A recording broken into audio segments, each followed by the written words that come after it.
Chapter 2782. Wealthy Xueqi, double the market value? Xueqi was a little surprised when he heard Xueqi's words. According to Xueqi, the transaction price for contribution points would reach 1.5 times the market value at most. Moreover, that was when the contribution competition was incredibly intense. After all, unless one entered the middle layer, it didn't matter how many contribution points one managed to accumulate. Yet, Han Yifeng was offering double the market value. Even if the Green God Company would allow the top 20 participants to exchange for 3 items from the middle layer this time, this was still a very high price. After all, the difficulty of getting into the top 3 was simply too great. Before Xueqi looked into the current top 3 participants, he had still been confident of getting into the top 3. However, after gaining an understanding of those 3 participants, all thoughts of entering the top 3 had disappeared from his mind.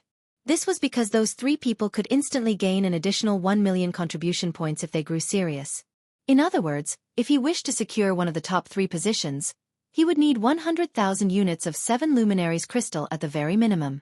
What did this amount represent? Even if he squeezed the 5 great super guilds and a dozen other superpowers dry, getting such a huge number of 7 luminaries crystals was impossible. Moreover, this was only the minimum requirement to compete for the top 3 positions. Hence, he had no choice but to wait for Zero Wing to grow stronger and set aside trying for one of the top 3 spots for the future. In the current competition, he simply had no chance whatsoever. Even if he was currently in the ancient god's domain, with its more abundant resources, the 7 luminaries crystal was still an incomparably valuable commodity. Moreover, its rarity was not the slightest bit lower than in the modern era. In fact, competition for the 7 luminaries crystal was intenser in the ancient era. From what he heard, the interstellar continent's various powers were similarly purchasing 7 luminaries crystals at astronomical prices. Residents of the interstellar continent could exchange for living resources in the real world using 7 luminaries crystals. In fact, if one collected a sufficient number of 7 luminaries crystals, one could even get promoted from an ordinary civilian to a resident of the core area.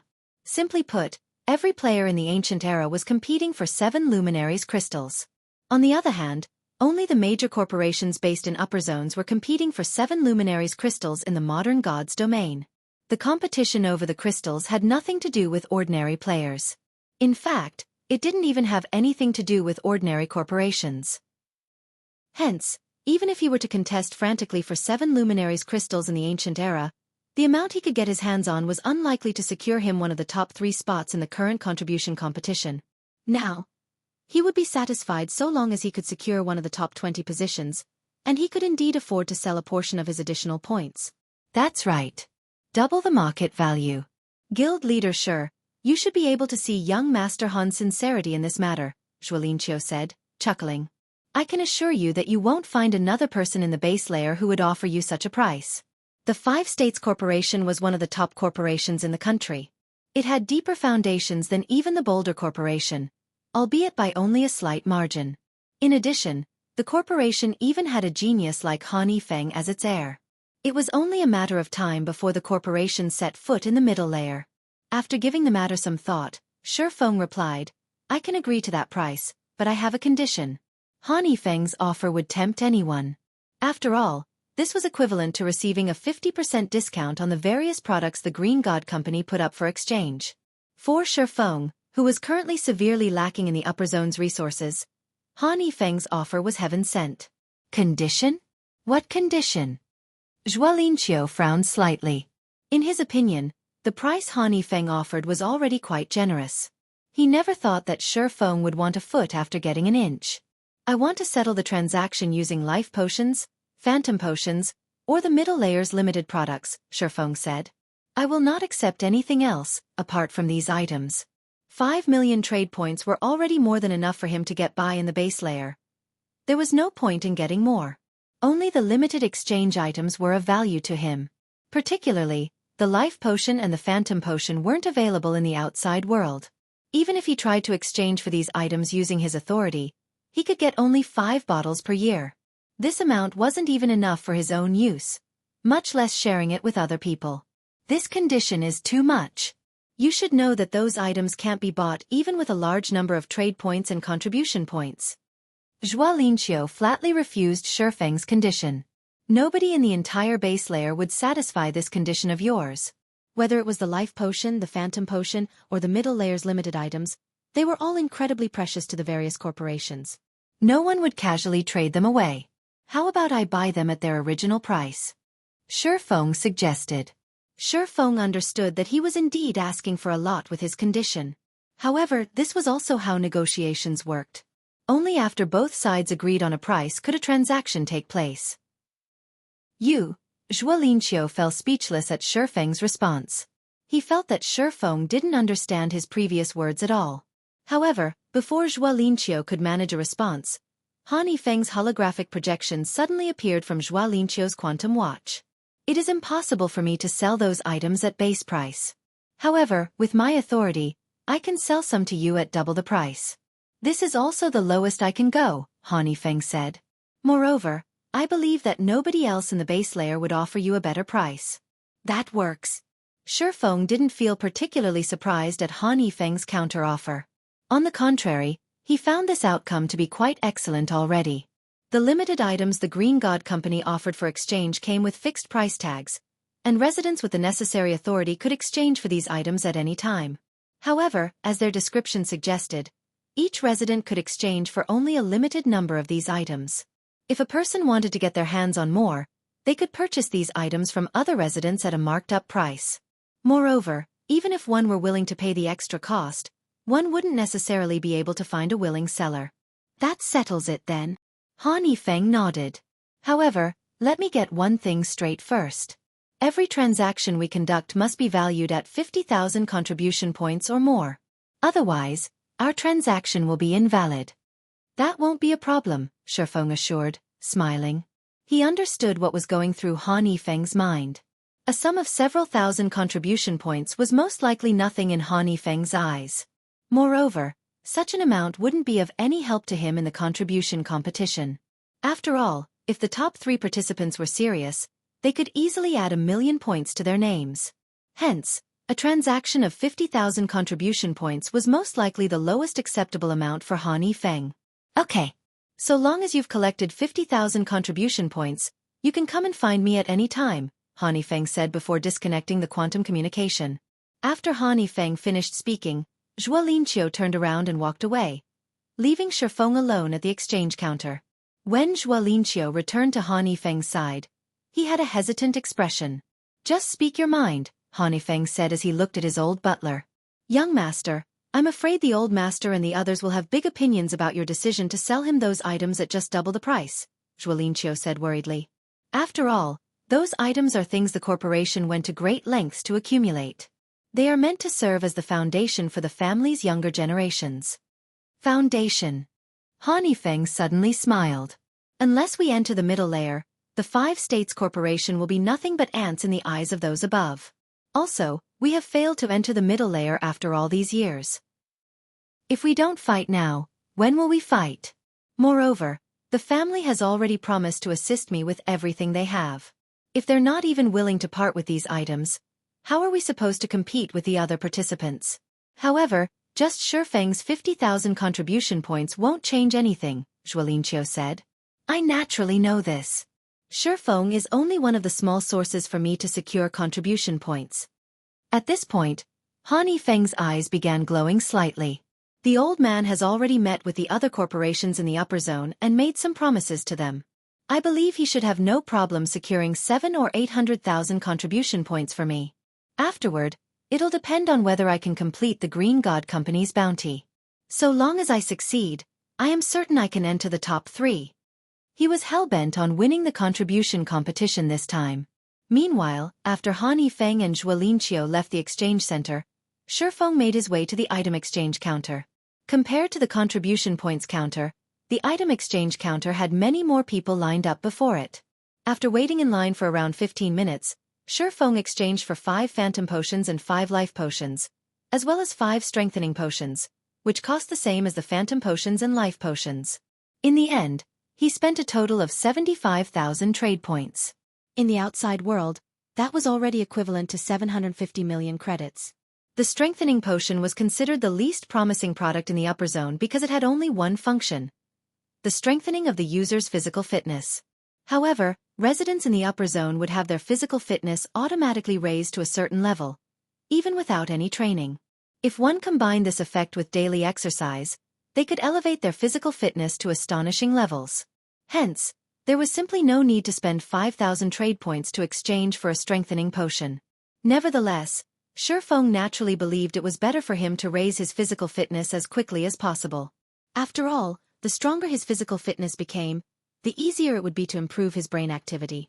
Often, when Xuefeng gained enlightenment and achieved a qualitative improvement in his techniques, he would find himself facing various problems stemming from his inadequate physical fitness. Had he been as fit as Han Yifeng during those times, he wouldn't have faced any problems at all. Hence, he felt that it wasn't a loss to spend 25,000 trade points for 5 strengthening potions.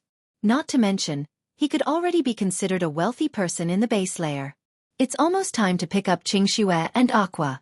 After taking a look at the time, Xuefeng promptly departed the Green God Tower and hurried over to the upper zone's entrance. Read latest chapters at Wuxia World. 2 hours later, a levitating car stopped at a designated parking lot before the gigantic metal door serving as the upper zone's entrance. 4 people. 1 man and 3 women then alighted from the car. They were none other than Lei Bao, Liang Jing, Bai Qingxue, and Aqua Rose. As to why Lei Bao had come along, it was as a precaution. After all, many powers were currently targeting Zero Wing. Meanwhile, Liang Jing, someone with little combat power, was unsuited for going out alone. Hence, Lei Bao would usually accompany her whenever she left Zero Wing's headquarters. Ordinary bodyguards would have little to no use against the opponents Zero Wing faced. So, this is the upper zone? Liang Jing was surprised when she saw the vast steel wall at the upper zone's entry. Even Lei Bao was surprised by the sight. He never thought that the rumored upper zone would have such an appearance. Chapter 2783, Era of Hegemony Upper Zone, Entrance. While Liang Jing and Lei Bao were shocked by the sight before them, Xuefeng, who had been waiting quietly by the entrance for some time, approached them. How is it? It's different from what you imagined, right? Xuefeng asked, smiling faintly as he looked at the two. Their expressions and thoughts were exactly the same as his when he first arrived before the upper zone. Guild leader, how is the upper zone? Liang Jing asked as she looked at Xuefeng. Is it as amazing as the rumors make it out to be? There were many rumors circulating in the outside world about the upper zones. Nobody was allowed to go near the upper zones without permission despite them being in the middle of bustling cities. Hence, while everyone knew of the upper zone's existence, no outsider truly understood them. In fact, there was not the smallest piece of official news on the upper zone in the world. The information everyone knew came only from rumors. Lei Bao couldn't help pricking up his ears at Liang Jing's question. To him, the upper zone was a place he never even dared to dream of visiting. After all, even world champions in fighting couldn't visit it. It's amazing, Xuefeng replied with a smile. It's even more amazing than the rumors make it out to be. The people inside can constantly grow stronger physically without doing any training. So, is it true that even world champion level fighters are not a big deal in the upper zone? Lei Bao asked when he heard Xuefeng's words. The fact that a place could automatically improve a person's physical fitness was simply unbelievable. This revelation thoroughly shattered his view of physical training. That rumor is slightly exaggerated, but it's not far off from the truth either, Xuefeng replied, not trying to conceal the truth. Even without physical training, the upper zone's residents can still achieve a physical fitness rivaling Henglian masters. With some systematic training, their physical fitness becomes even more astonishing. It's actually such an amazing place? Lei Bao was shocked. He had undergone plenty of intense training to achieve his current physical fitness, yet the upper zone's residents could easily accomplish a similar feat without any training. Who would possibly believe this? However, Lei Bao knew that Xuefeng wouldn't lie to him, so this inflicted an even greater shock. All of a sudden, Lei Bao felt as if he had lived his life for nothing. He felt as if all his previous efforts were nothing but a joke. Master Lei Bao, no need to be discouraged. Looking at Lei Bao, who suddenly grew disheartened, Xuefeng said, Zero Wing will also develop in the upper zone in the future. At that time, it won't be just Xueqi, Aqua, and myself who can enter this place. I will let many more people join us. Just like those international corporations, we will treat the upper zone as our headquarters. Although Shifeng did not speak loudly, both Lei Bao and Liang Jing gasped involuntarily at his words. At the same time, a hint of anticipation and excitement flashed in their eyes. If anyone else had made this statement, they would have most likely treated it as a joke. However, Shifeng was someone who constantly worked miracles, having single-handedly developed Zero Wing to its current scale. Moreover, he never did anything he was not confident of succeeding in. His declaration meant that he had some way to achieve this goal. Zero Wing will also develop in the upper zone in the future? Liang Jing couldn't help growing excited when she looked at the distant steel wall. If Zero Wing really accomplished this feat, it would truly become a powerful existence. At that time, even ordinary superpowers would be a joke to the guild. Lei Bao clenched his fists in excitement and anticipation. He felt that his decision to join Zero Wing was the wisest choice he had made in his life. These 3 bottles here are strengthening potions. Liang Jing, take 2 back and give them to Fire and Violet, Shifeng said as he took out 3 strengthening potions and handed 2 to Liang Jing. He then turned to Lei Bao and said, Master Lei Bao, you take 1 as well. I believe that you should be able to go a step further with this strengthening potion. Fire Dance and Violet Cloud normally trained their physical bodies very seriously. The 2 of them also possessed incredible talent in this regard. Unfortunately, due to insufficient resources, their improvements had been gradual. With the strengthening potion's assistance, their development would no longer be hindered. As for Lei Bao, he also possessed excellent talent. Unfortunately, as he had always been a lone wolf, he never managed to get his hands on any resources and could only rely on hard work. However, he had reached the point where he couldn't improve further through hard work alone. Although Shifeng had previously given Lei Bao several bottles of S-rank nutrient fluids, which allowed him to improve his physical fitness significantly, it was evident that S-rank nutrient fluids alone couldn't fully bring out Lei Bao's potential. However, with the strengthening potion, Lei Bao might be able to go a step further and become a half-step Honglian Grandmaster. Meanwhile, if Lei Bao succeeded, then Zero Wing would gain an additional layer of protection. Thank you, Guild Leader.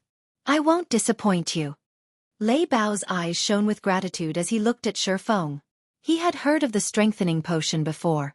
This thing was basically treated as a divine item in the fighting industry. Just 1 bottle could allow a person's physical fitness to undergo a qualitative transformation. Unfortunately, the medicine was incredibly rare, much rarer than even the life potion. According to rumors, even Grandmaster martial artists had difficulty getting their hands on a bottle. In fact, some Grandmasters would even put their lives on the line just to get their hands on it. Yet Shifeng not only took out 3 bottles but even gave him 1. How could Lei Bao not grow excited in this situation? With this strengthening potion, he was confident that even if he couldn't become a Honglian Grandmaster, he could, at least, reach a level where he could contend with neutralizing Grandmasters. By the way, Guild Leader, more and more NPCs are appearing in God's domain. As a result, some superpowers have designs on the secret Covenant Tower. In fact, they've already clashed with us over a dozen times outside Sky Spring City. Currently, both sides have lost over 1,000 Tier 3 players, Liang Jing said suddenly. Fortunately, Vice Guild Leader Illusory Words and Vice Guild Leader Unyielding Heart returned in time to preside over the situation. Otherwise, the consequences would have been unimaginable. However, the 2 of them believe that if this situation continues, their 2 guilds are unlikely to hold back the various superpowers for very long. Moreover, some small guilds have already begun disbanding due to the NPC population pressure. Many new NPC forces have also emerged in the various NPC cities, and these NPC forces are constantly harassing the local guilds and pose a headache even for the various superpowers. Hence, the various superpowers are all trying to enter the secret Covenant Tower, which doesn't have NPC intervention. Moreover, I'm afraid that they will only grow more desperate as the NPC forces scale up their harassment. Shifeng frowned upon hearing Liang Jing's report on God's domains and the secret Covenant Tower's present situation. He hadn't anticipated that the NPC forces would actually begin taking action so soon. Moreover, with the NPC forces now taking action, the main continent of God's domain would enter an era where hundreds of countries fought for hegemony. To survive the upcoming chaos, the various superpowers would probably do everything they could to secure the sacred leveling ground known as the secret Covenant Tower. I understand. After giving the matter some thought, Shifeng looked at Liang Jing and instructed, for now, have everyone in the guild avoid going out to do quests if possible instead. Have them focus on grinding in the Secret Covenant Tower and restrict their sphere of activity to Sky Spring City and our 3 guild cities. Also, have Crimson Emperor and Unyielding Soul hasten their exploration. It doesn't matter even if it increases the chances of the secret getting out. Our side will do the same as well. Originally, he thought that it would take the NPC forces another 2 weeks to take action. However, contrary to his expectations, the NPC forces had evidently completed their investigations already and made a move. Once begun, the NPC forces' harassment would only escalate as time passed. It wouldn't be long before members of player forces would get attacked if they left the confines of towns and cities. Given enough time, NPC forces would even start launching attacks on guild towns and cities, forcing the various guilds to abandon their guild towns and cities. This, in turn, would cripple the guild's income and force them to disband. Okay. I'll contact them once I return. Liang Jing nodded. Shifeng gave Liang Jing a few more instructions, such as secretly collecting the basic materials needed to construct the small mobile fortress, then brought Gentle Snow and Aqua Rose into the upper zone. As for Liang Jing and Lei Bao, after looking at the 3 of them enviously for a moment, they promptly left in the levitating car. In the upper zone, Gentle Snow and Aqua Rose's condition immediately saw slight improvements. Now, they no longer looked as cold and indifferent as before. The degree of mental deterioration they suffered also declined significantly. After they consumed the luxury set meals, which Shifeng bought for 300 trade points each, their mental states even showed signs of stabilizing. They also no longer appeared indifferent to everything around them. At the very least, they display some interest in the upper zone's matters. Occasionally, they even took the initiative to say a few words. Seeing the two's condition stabilizing, Shifeng breathed out a sigh of relief. Read latest chapters at Wuxia World. The environment here should sustain the 2 of them for a long time. The next step is to figure out a way to consolidate my standing within the top 20. After seeing Gentle Snow and Aqua Rose enter their respective fearless cabins, Shifeng started planning how to earn 7 Luminaries crystals in God's domain. Although he was currently ranked 10th in the contribution competition, the other participants had yet to take things seriously. Meanwhile, the competition's top 20 participants being able to exchange for 3 items from the middle layer presented a huge opportunity for the various corporations. They would definitely do everything they could to enter the top 20. If he wished to secure his position within the top 20, he would need 200,000 contribution points, at the very least, and possibly more if the competition was intense. After all, the various corporations had been operating in the upper zone for a long time now. The wealth they had accumulated wasn't something he could hope to rival. In other words, he was still short of 15,000 units of 7 Luminaries crystals right now. This was an astronomical number, even for the 5 great super guilds. Afterward, Shifeng drank a strengthening potion and life potion before lying down in the fearless cabin in his bedroom. Log in.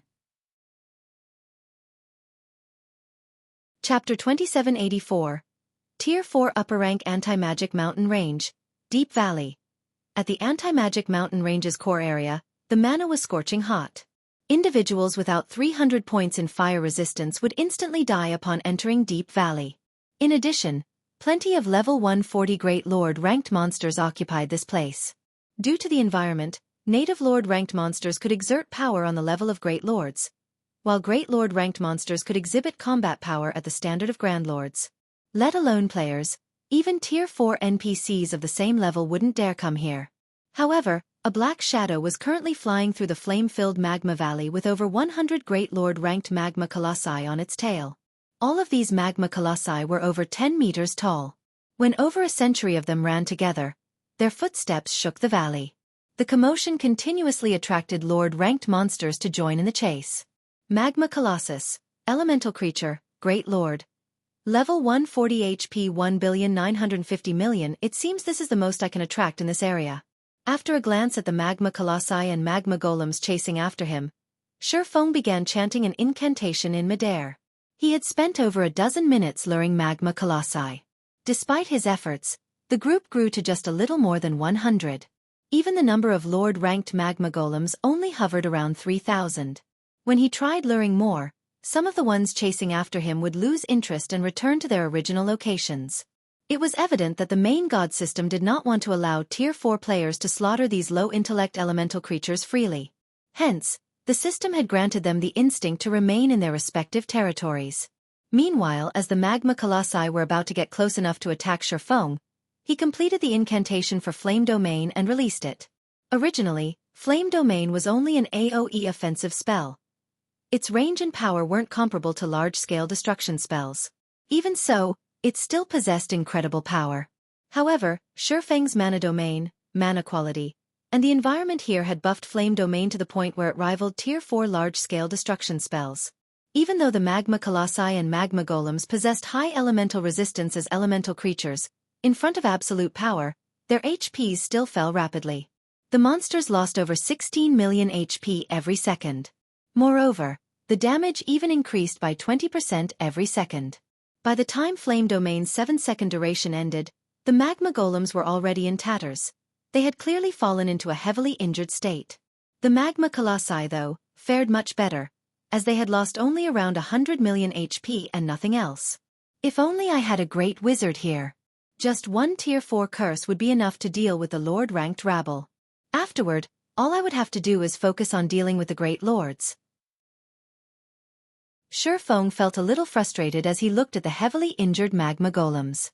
He had been grinding for 6 consecutive days now, and he had basically wiped out the monsters in the anti-magic mountain range's outer and inner areas. Now, he was left with only the monsters in the core area to grind for EXP. However, the majority of the monsters here were only at the Lord rank, and they awarded him with barely any EXP when killed. Moreover, they took the most time to kill due to their numbers. Fortunately, he had quite a few AoE skills at his disposal. The 7 Luminaries Rings Flame Domain was especially helpful. Without these skills, he would have collapsed from exhaustion just dealing with the Lord-ranked magma golems. The next moment, after casting Flame Domain, Xueqi followed up with Lightning Edge. This Lightning Edge was completely different from the Lightning Edge he had used in the past. When he executed the skill now, it looked as if he had summoned a raging river in the sky, one that covered 200 yards. When the raging river flowed across the crowd of monsters, the weakened magma golems were instantly killed. The power of the skill was not the slightest bit weaker than that of Tier 4 skills. Lightning Edge was capable of exhibiting such power now because Xueqi had already upgraded it to the limits of Tier 3. The skill's current power was worlds apart from when it was still at Tier 1 and Tier 2. Of course, the amount of EXP Xueqi had to invest in the skill was astronomical. This was also why, despite having grinded for 6 consecutive days, Xueqi had only reached 53% of level 138. Otherwise, he would have long since shot past level 140. However, Xueqi didn't really care about losing so many levels. After reaching Tier 4, levels were no longer that important to players. For Tier 4 players, reaching level 150 or even level 200 was a simple task. After all, they could earn EXP many times faster than Tier 3 players. In front of a Tier 4 player, Great Lord-ranked monsters that Tier 3 players had difficulty dealing with were no different from common monsters. They merely had more HP and took more time to kill. Despite this being the case, during Xueqi's previous life, one would often see Tier 4 players stuck at around level 130, even though Tier 3 players had reached level 145 already. The reason for this was simple. After reaching Tier 4, players would no longer gain significant improvements by relying on epic weapons and equipment. Only fragmented legendary weapons and equipment could help.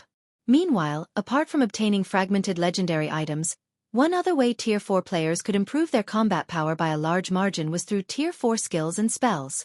Hence, after reaching Tier 4, anyone with brains would search for Tier 4 skill and spell books. This was especially true for Tier 4 magical classes. A Tier 4 spellbook was more valuable than several pieces of top-tier epic weapons and equipment. Of course, due to the rarity of Tier 4 skill and spellbooks, not all Tier 4 players would be lucky enough to invest their EXP into nurturing their skills to Tier 4. Instead, most Tier 4 players would have to spend legacy skill points to learn Tier 4 legacy skills. Such players would be fortunate to have 3 or 4 Tier 4 skills in their arsenal. This was also why most independent players who reached Tier 4 would possess high levels, while the various large guilds' Tier 4 experts would have low levels. After all, the search for Tier 4 skill books required a lot of manpower. They were not items that could be found easily by relying on one person's strength. Lightning Edge was a Tier 4 skill Xueqi had obtained from the Titan Library. Previously, when he was still at Tier 3, he couldn't gain EXP rapidly. Hence, he had always left the skill at Tier 2. Now that he had reached Tier 4, he naturally couldn't continue wasting the skill's potential. After all, the Titan Library was a place players could enter only 3 times in their entire lifetimes. In other words, players could obtain 3 skill books, at most, from there. Most of the players that had visited the Titan Library had left with Tier 4 skill books because the Tier 5 and Tier 6 skill books were not things ordinary people could obtain. Even now, Xueqi was not confident he could get his hands on a Tier 5 skill book. After all, the higher a player's tier was, the more challenging the trial they would face inside the Titan Library. Back then, he had managed to reach the library's central area because he was only at Tier 2. If he had visited the Titan Library when he was at Tier 3, he might not have reached the central area. Needless to say, now that he was at Tier 4, his chances of success were even lower. Hence, unless he spent his legacy skill points, he wouldn't be able to learn new Tier 4 skills for the foreseeable future. This fact remained true even though he was currently in the ancient gods' domain. Even during the ancient era, Tier 4 skill books were not common goods. Following this, Xueqi spent around 20 minutes finishing off the remaining magma colossi. After he defeated all of the monsters chasing him, his experience bar had gone up from 53% to 66%. Unfortunately, while these monsters awarded a lot of EXP, it would be some time before they would respawn. Apart from the generous EXP, the core area's monsters also awarded much more lucrative loot.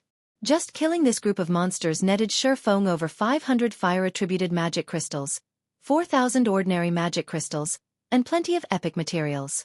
As for the rest of the items the monsters dropped, Xueqi simply chucked them into his bag without checking. After all, it would take him a lot of time to inspect and organize all of the loot. To earn as much EXP as possible, he decided to ignore the items for now and have other people help him inspect the loot after he returned. As he had to admit that the benefits of reaching Tier 4 and grinding in high-level maps ahead of others were truly wonderful, especially in the ancient gods' domain. Not only did he not have to worry about competition, but he could also earn resources by the truckload. Since he started grinding in the anti-magic mountain range until now, he had collected over 350,000 standard magic crystals and 43,000 fire-attributed magic crystals. Subsequently, Xueqi continued clearing out close to half of the magma colossi in the core area. His level had finally reached level 139 as a result. This was a level that even the ancient era's Tier 3 experts wouldn't dream of reaching at this point. With this much EXP, I should be able to upgrade Lightning Edge to Tier 4. After looking at Lightning Edge's skill window, Xueqi promptly chose to upgrade it to Tier 4. Xueqi's level dropped from 139 to 136. The skill had instantly devoured 3 levels worth of EXP. What a gluttonous fellow. Thank goodness I leveled up to 139 beforehand. Otherwise, I wouldn't even be at the average level of Tier 4 players right now. Xueqi smiled bitterly as he looked at his own level. If he hadn't leveled up to level 139, Lightning Edge's upgrade would have taken at least 4 levels worth of EXP, dropping him to level 135 or lower. However, the benefits he gained were correspondingly massive. With Lightning Edge at Tier 4, the skill would finally blossom and reveal its true power. Lightning Edge, Action Type, Tier 4 Upper Rank. When skill completion rate reaches 120%, the skill can exhibit power at the Tier 4 peak rank. Channeling time, 0. 2 second deals 1,200% physical and 1,500% lightning damage in a cone in front of the user. Initial coverage range is 500 yards. Duration, 7 seconds cooldown. 10 minutes amazing. As expected of a Tier 4 skill from the Titan Library, Xueqi was astonished when he read Lightning Edge's detailed introduction. It can already exhibit power at the Tier 4 upper rank standard even in its normal state. If I can execute it at 120% completion rate, combined with the skill's range, it is practically comparable to a Tier 4 taboo skill. As a swordsman, most of his skills were single-targeted, a huge limitation when fighting large numbers of monsters. However, Lightning Edge could now make up for this weakness. The only downside was the skill's relatively long cooldown. Even so, it would be more than enough to inflict heavy injuries on monsters and mythic bosses. Just as Xueqi was planning to continue grinding for levels, he suddenly received a message alert. Read latest chapters at Wuxia World. The sender of the message was Solitary 9, and the message's content was simple. Everyone has left their respective legacy lands already. That's quick of them. Xuefeng smiled when he saw Solitary Nine's message. Now that I've resolved the problem of my deficient skills and level, it's time to head back. He activated the 7 Luminaries Ring space movement, teleporting toward Meteorite City. As return scrolls did not exist in the ancient god's domain, players had to rely on their own 2 feet to travel to NPC towns and cities, which was a great inconvenience. If not for him having reached Tier 4, which granted him the ability to fly freely, and the omnipotent 7 Luminaries Ring, returning to Meteorite City would take ages. However, perhaps that was why the Ancient Era's players did not surpass the Modern Era's players by too much in terms of levels despite the Ancient Era's advantages over the Modern Era. 20 minutes later, Xuefeng arrived before Meteorite City's entrance. Just like before, he could still see a ton of people coming and going.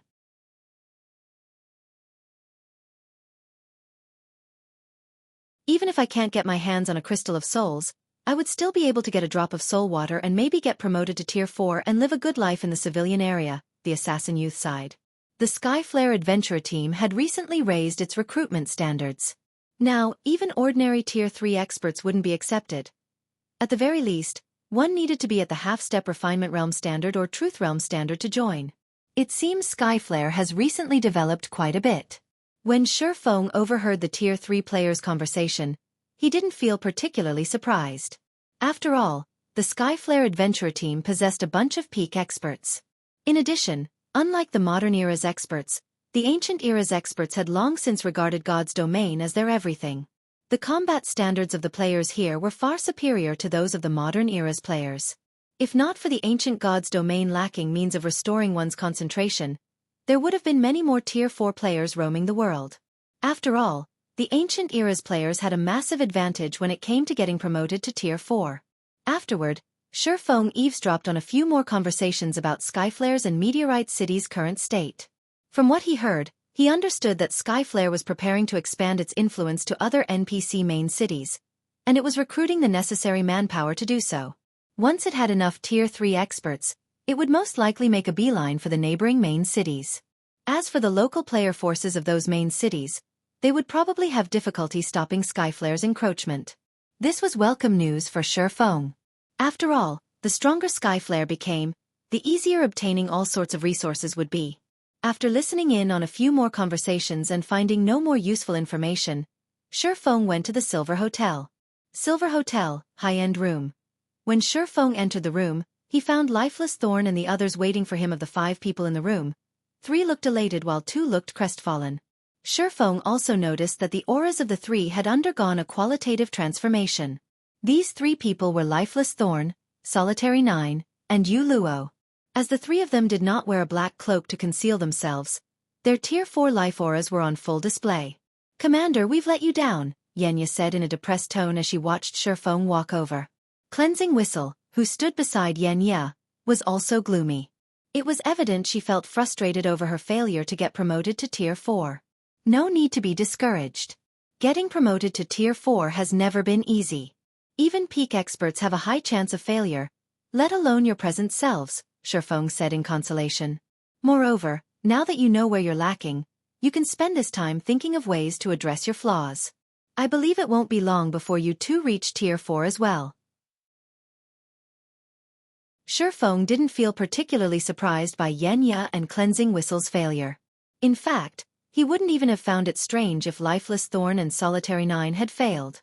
After all, the Tier 4 promotion quest truly was a difficult hurdle to cross, one players couldn't overcome just by relying on combat standards. It required players to comprehend Tier 4 skills and spells under time constraints. However, there was a massive difference between Tier 3 and Tier 4 skills. Learning a Tier 4 skill to 80% completion rate within a limited period was an incredibly difficult feat. In fact, a large part of the reason why Xuefeng had managed to complete his own promotion quest was his extensive experience, having undergone it several times before. In comparison, Yenya and Cleansing Whistle did not have such experience. Hence, their failure was very normal. According to past statistics, 99% of the various superpowers core members failed their Tier 4 promotion quest when they challenged it for the first time. Most never reached Tier 4. Those capable of reaching Tier 4 had normally experienced 2 or 3 failures before succeeding, with some even having suffered 5 or 6 failures. Hence, Tier 4 could be considered an invisible barrier that thoroughly distinguished players from each other. It was also because of this invisible barrier that an insurmountable gap had formed between the various superpowers and ordinary powers. Upon hearing Shifeng's words, Yu Luo nodded subconsciously in agreement, as she had very nearly failed her promotion quest this time. Were it not for the Soul Water's help, she definitely wouldn't have finished learning her Tier 4 spell within the allotted time. Guild leader, can Whistle and I remain here then? Yenya asked Shifeng. Unlike the modern God's Domain, players here were not required to search for their legacy land when challenging their Tier 4 promotion quest. They could attempt their promotion so long as they paid the necessary magic crystals. The only problem was that players who failed their promotion quest had to wait 20 natural days before they could challenge it again. This, Shifeng was at a loss as to how to answer Yenya. I can't say for certain. I don't mind letting you challenge your promotion quests again 20 days later. However, I honestly don't know whether you can remain here for such a long period. The old man did not say how long they could stay in the ancient god's domain. They also didn't know what would hasten their departure from the ancient era. Of course, they weren't completely without options for leaving. Previously, the old man had said that if they drew the attention of the world of God's domain, they would be repatriated to the modern era.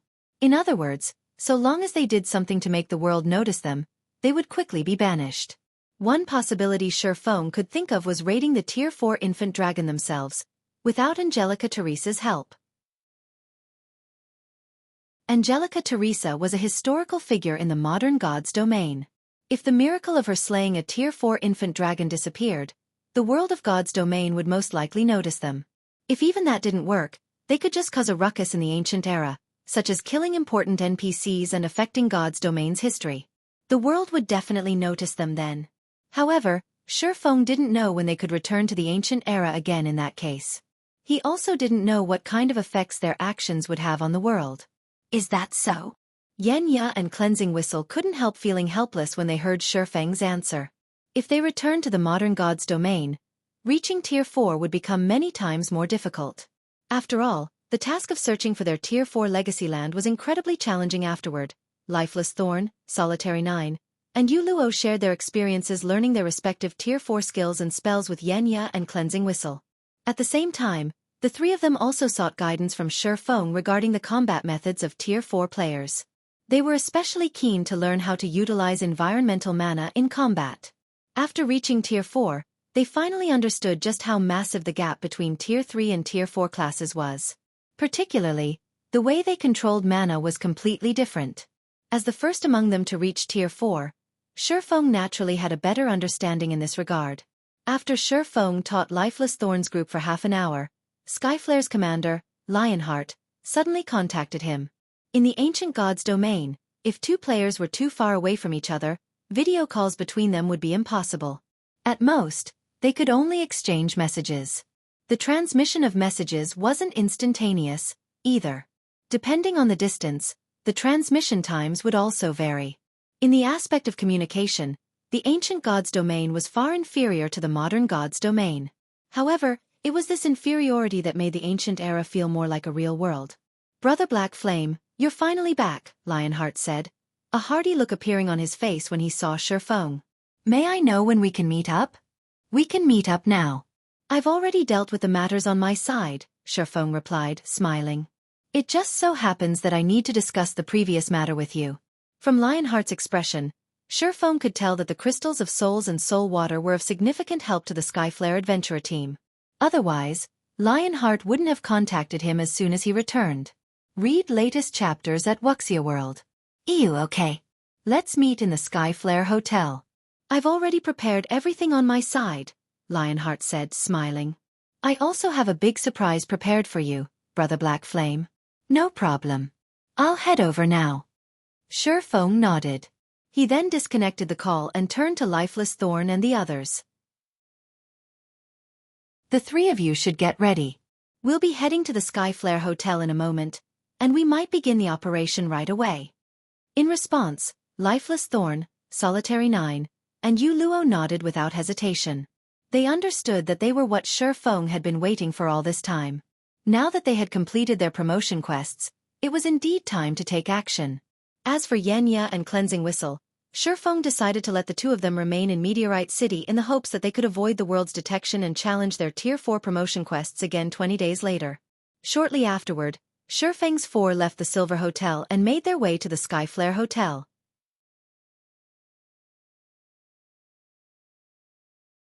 Chapter 2786. Foundation vs. Foundation? Meteorite City, Skyflare Hotel. Due to the arrival of Shifeng's group of four, Skyflare's executives had decided to assemble in full.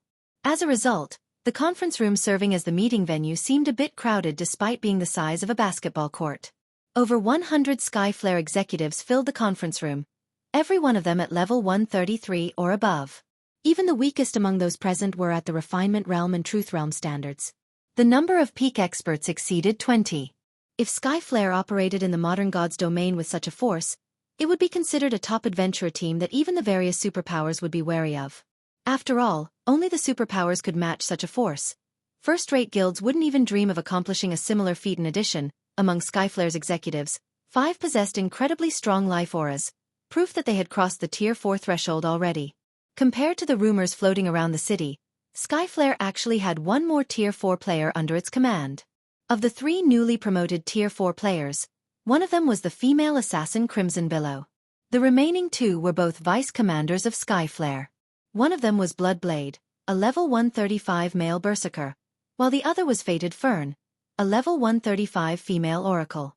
"What do you think, Brother Black Flame?" Lionheart asked when he saw Shifeng enter the room. Pointing at the gathered Skyflare members, he chuckled and said, "These are the elites of Skyflare. Are they to your satisfaction?" "They are indeed excellent." Shifeng nodded in agreement as he scanned the crowd before him. Smiling, he asked, "Is this the surprise you told me about, Commander Lionheart?" Setting aside the 5 Tier 4 experts, just the 100-plus Tier 3 experts present already represented astonishing combat power. Many of these Tier 3 experts sported epic items, with some even boasting fragmented legendary items. It wouldn't be an exaggeration to say that the total number of fragmented legendary items that Skyflare had exceeded that of any individual superpower operating in the modern era. With such a well-equipped team at his command, Lionheart indeed had the qualifications to be proud. "Of course not." Lionheart smiled, shaking his head. He then took out an ancient crystal from his bag and asked, "What do you think this is?" After a casual glance at the crystal, Shifeng immediately revealed a look of surprise on his face. A Tier 5 sealing crystal. Shifeng couldn't help doubting his eyes as he took in the dark gray crystal in Lionheart's hand. Tier 5 magic scrolls were incredibly rare in God's domain because Tier 5 skills and spells possessed astonishing power. The requirement for sealing them in a magic scroll was incredibly high. Moreover, even if one successfully stored a Tier 5 skill, one would be fortunate if the resulting magic scroll could exhibit half of the skill's original power. A sealing crystal, on the other hand, could perfectly seal skills and spells at the Tier 4 standard or above. Moreover, although sealing crystals were one-time use items, they did not impose any usage requirements. Players could freely use the stored skill or spell at 100% potential. Meanwhile, the darker the color of a sealing crystal, the stronger the skill or spell stored inside. Since Lionheart's sealing crystal was dark gray, the sealed skill or spell was at the Tier 5 standard at the very minimum. "That's right. This is indeed a Tier 5 sealing crystal," Lionheart said with a faint smile. "We got lucky and came across a visiting high noble from another city. After helping him complete an incredibly difficult quest, we were able to purchase this Tier 5 sealing crystal from him. I believe that with this Tier 5 sealing crystal, our operation will proceed much more smoothly." "Indeed. If the skill or spell sealed inside is sufficiently powerful, it might be enough to land a heavy blow on the infant dragon," Shifeng said, nodding. While it was true that an unrestrained Tier 4 infant dragon was on par with Tier 5 monsters, that was true only for the average Tier 5 monster. A Tier 4 infant dragon still couldn't stop Tier 5 skills and spells that were above average in power. Hence, this Tier 5 sealing crystal could indeed serve as a trump card in the upcoming raid. "Skyflare will assist you with everything it has this time, Brother Black Flame. I have gathered all of Skyflare's top experts. We have a total of 124 people, 5 of whom are at Tier 4. We have also finished distributing the teams. For the following operation, we will all listen to your command, Brother Black Flame," Lionheart said proudly. If you have anyone you wish to include in the team, you can freely make adjustments to the team as well. I really have to thank you for this, Commander Lionheart, Xuefeng said gratefully. While he was somewhat confident of dealing with the Tier 4 infant dragon, he had never actually killed an unrestrained Tier 4 infant dragon. Hence, it wouldn't be strange if their team suffered annihilation. For the Skyflare Adventurer team to give him its full support for such a risky operation required a lot of courage and determination. Nonsense. We are only helping each other, Brother Black Flame. If this operation succeeds, Skyflare will also greatly benefit from it, so how can we not give it our all? Lionheart said. If there are no problems on your side, we can take action at any time. Lionheart understood that their operation this time carried great risks. However, he had decided to go through with it not because he was betting on the low odds of success but to tie Xuefeng to his boat.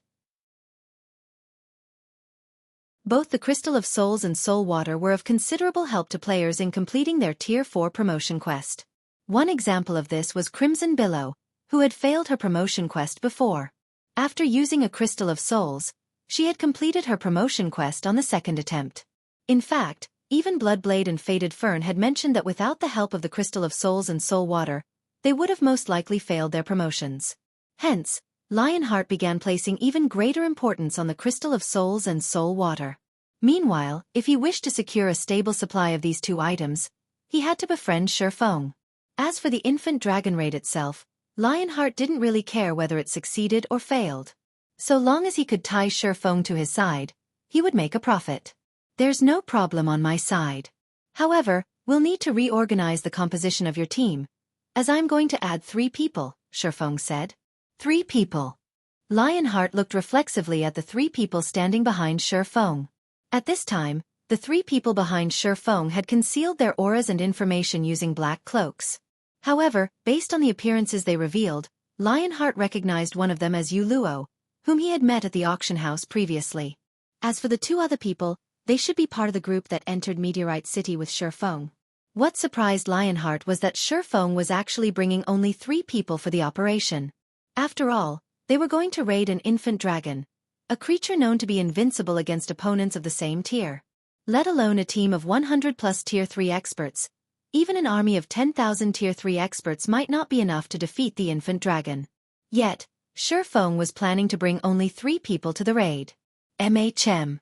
This is my first time visiting Meteorite City, Xuefeng said, nodding. Sorry for the poor display, Commander Lionheart. Nonsense. Since you wish to adjust the team, we naturally don't have a problem with it, Brother Black Flame, Lionheart said, shaking his head. He then invited Xuefeng to the team and passed the team leader's authority to Xuefeng. Afterward, Xuefeng inspected the team's statistics and assigned Skyflare's 5 Tier 5 players to 1 squadron. As for the Tier 3 players, he divided them across 6 squadrons, with 1 squadron having 12 healers and the other 5 having none. Upon seeing Xuefeng's team distribution, Skyflare's members were inevitably confused. If their squadrons did not possess a single healer, what would they do when they got damaged? While healers could heal players belonging to different squadrons, placing all of the team's healers in a separate squadron would definitely lower their healing efficiency. Due to positioning issues, the healers wouldn't be able to react immediately if players from other squadrons received damage. However, what Skyflare's members didn't know was that Xuefeng had never thought about the team's Tier 3 players taking damage and losing HP. After all, if a Tier 3 player got hit by a Tier 4 infant dragon, even if it were just a scratch, the player would die without question. There was no need for a healer at all. Everyone in the healer squadron must prepare at least 20 Master Mana Recovery Potions and 20 Master Steel Potions. If you don't have enough, you can go buy them now. I'll pay for them, Xuefeng said as he looked at the 12 Tier 3 healers.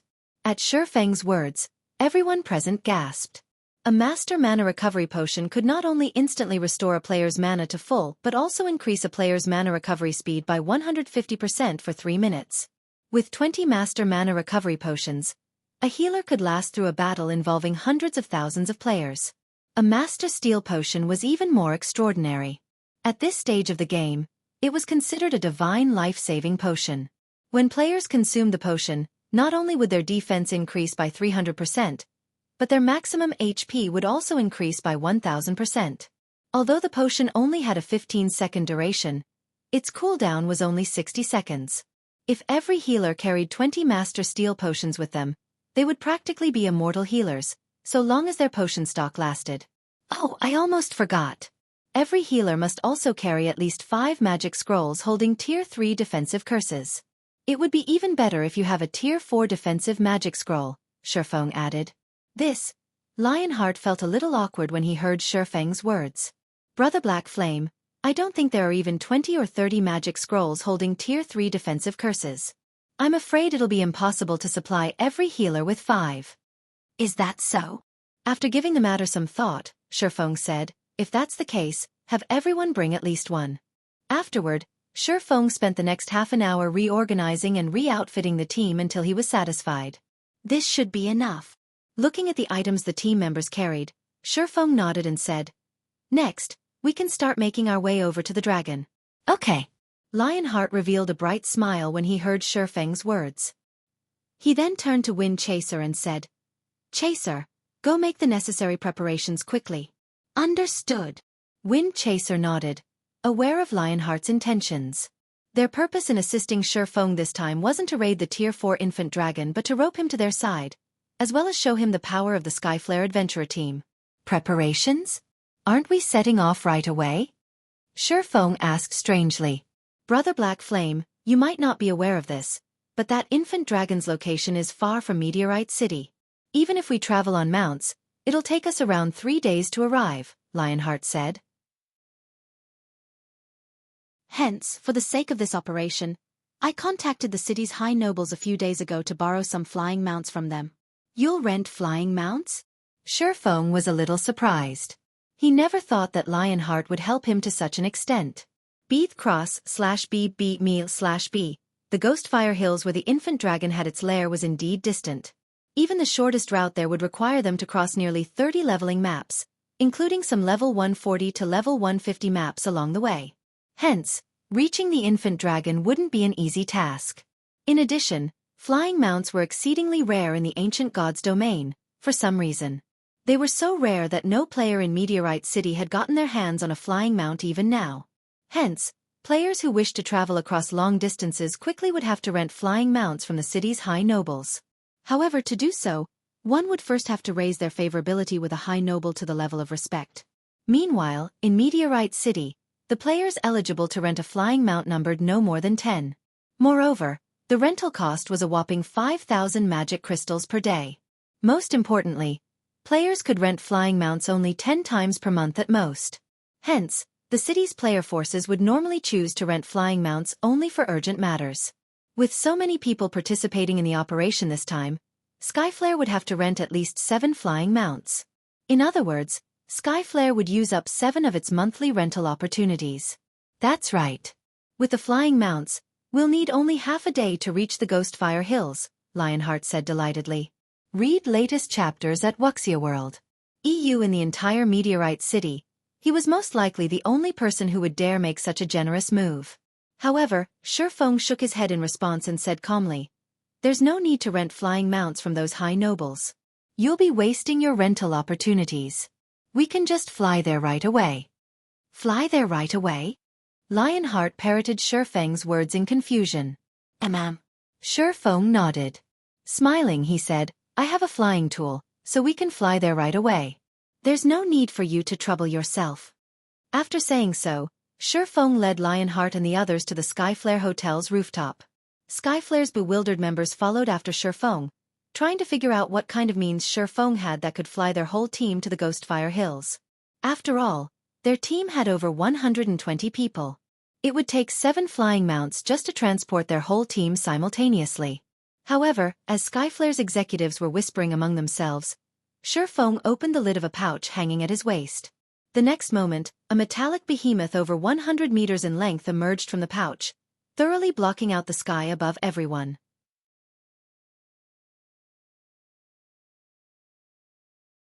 Chapter 2787. Unfathomable Black Flame, a flying ship? How is this possible? Skyflare's members gaped in shock as they looked at the Crimson Dragon flying ship in the sky, unable to get their minds around the scenario. This must be an illusion, Bloodblade declared. His eyes filled with disbelief. This must be fake. How can a flying ship appear in the hands of a player? In an era where players didn't possess even flying mounts, a flying ship was basically an item of legends. In fact, he had only ever seen flying ships mentioned in books before. Not a single flying ship had ever appeared even in a trade city like Meteorite City. According to rumors, only the Holy City's patrol guards had flying ships, which they would use when they patrolled the human territories of God's domain. Flying ships simply weren't objects players could get their hands on. At this moment, let alone Bloodblade, even Lionheart was stunned when he saw the Crimson Dragon flying ship. As for Crimson Billow and Wind Chaser, after briefly falling into shock, they turned reflexively to look at Xueqi. Who is this black flame? This question continuously resounded in their minds. They had conducted plenty of investigations into Xueqi and his entourage. After all, they were planning a long-term partnership with him, so they had to gain some understanding of him. Only, the more they looked into Xueqi, the more they found him unfathomable. They simply couldn't see through his depths. Initially, they merely assumed Xueqi was a Tier 4 expert from another NPC city. However, after they saw the effects of the Crystal of Souls and Soul Water he took out, they knew that they were definitely mistaken. After all, none of the neighboring NPC cities offered such items. From then onward, they felt that Xueqi was someone extraordinary, potentially the executive of a major power from a distant NPC city. Otherwise, he couldn't have casually taken out such precious items. Not to mention, he also possessed incredible strength as an individual. This was one of the reasons their commander, Lionheart, wished to display Skyflare's strength to Xueqi and rope him to their side. After all, partnering with a major power of such caliber would be of great benefit to the Skyflare adventurer team. Now, Xueqi even brought out a legendary item like the flying ship. They simply couldn't figure out his identity. At this point, the Skyflare adventurer team practically had exclusive ownership of Meteorite City already. Although Skyflare still wasn't comparable to large guilds that occupied several cities, it could already be considered an overlord in God's domain. Even if Skyflare was still inferior to the various top guilds, the distance between them definitely wasn't that massive. When Yu Luo saw the reactions of Skyflare's members, she wasn't particularly surprised. After all, back when Xueqi first revealed the Crimson Dragon flying ship in the modern God's domain, he had similarly shocked the entire world. All right, let's head up, Xueqi said before nonchalantly jumping onto the flying ship.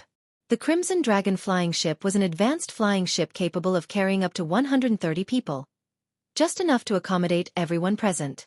At Xueqi's words, Skyflare's members promptly snapped out of their daze.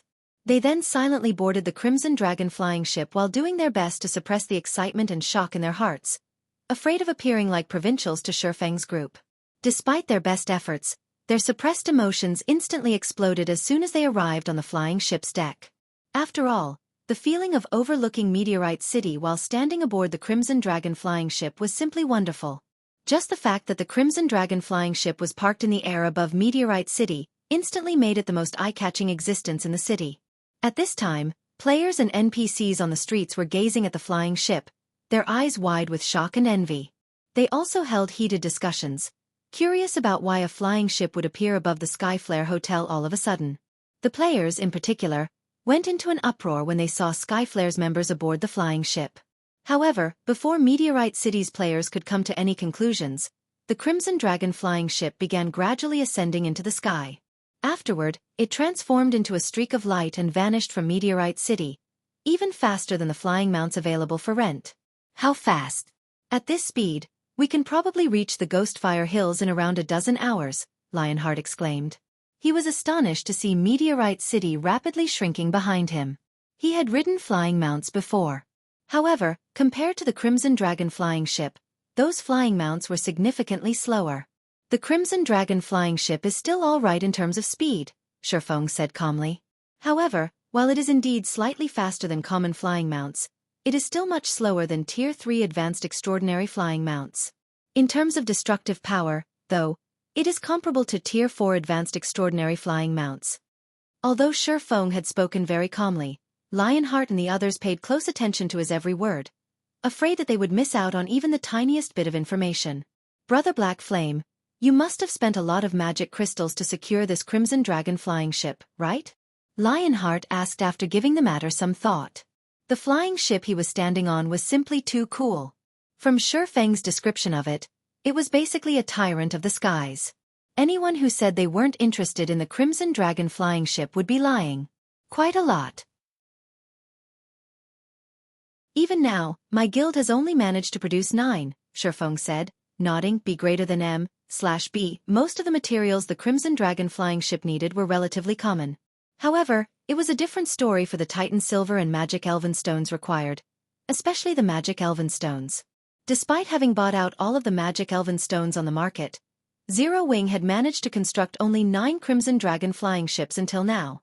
9. Lionheart nearly failed to close his mouth. In his opinion, a guild would be plenty amazing to be able to procure even one of such sky tyrants. Yet, Shifeng's guild had 9? Are you interested in the Crimson Dragon flying ship, Commander Lionheart? Shifeng couldn't help chuckling at Lionheart's astonished expression. I would be lying if I said I wasn't interested in such a treasure. While scanning the flying ship's deck, Lionheart said enviously, if Skyflare could have a flying ship like this, let alone occupying multiple NPC main cities, even going up against the top guilds wouldn't be a problem.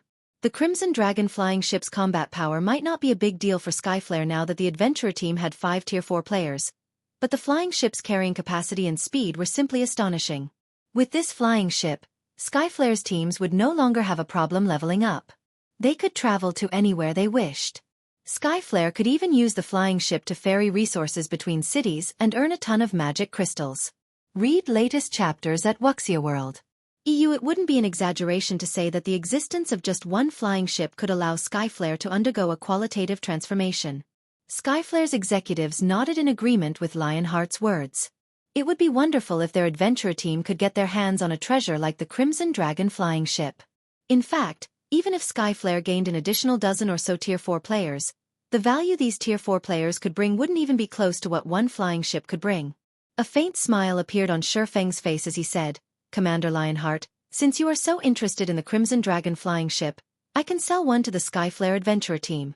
The instant Shifeng finished speaking, every one of Skyflare's members turned to him involuntarily. Shifeng's words were a siren song. They couldn't help getting ensnared. Lionheart's breathing also quickened at Shifeng's words as he sought confirmation. Brother Black Flame, is what you said true? Of course, but it won't be cheap, Shifeng said, nodding in reality. Part of the reason he had taken the Crimson Dragon flying ship out was to display it to Skyflare's members and lure the adventurer team into buying it. As soon as Shifeng finished speaking, Lionheart answered with no hesitation whatsoever. Brother Black Flame, please state your price. So long as you are willing to sell this Crimson Dragon flying ship, Skyflare will do everything it can to buy it.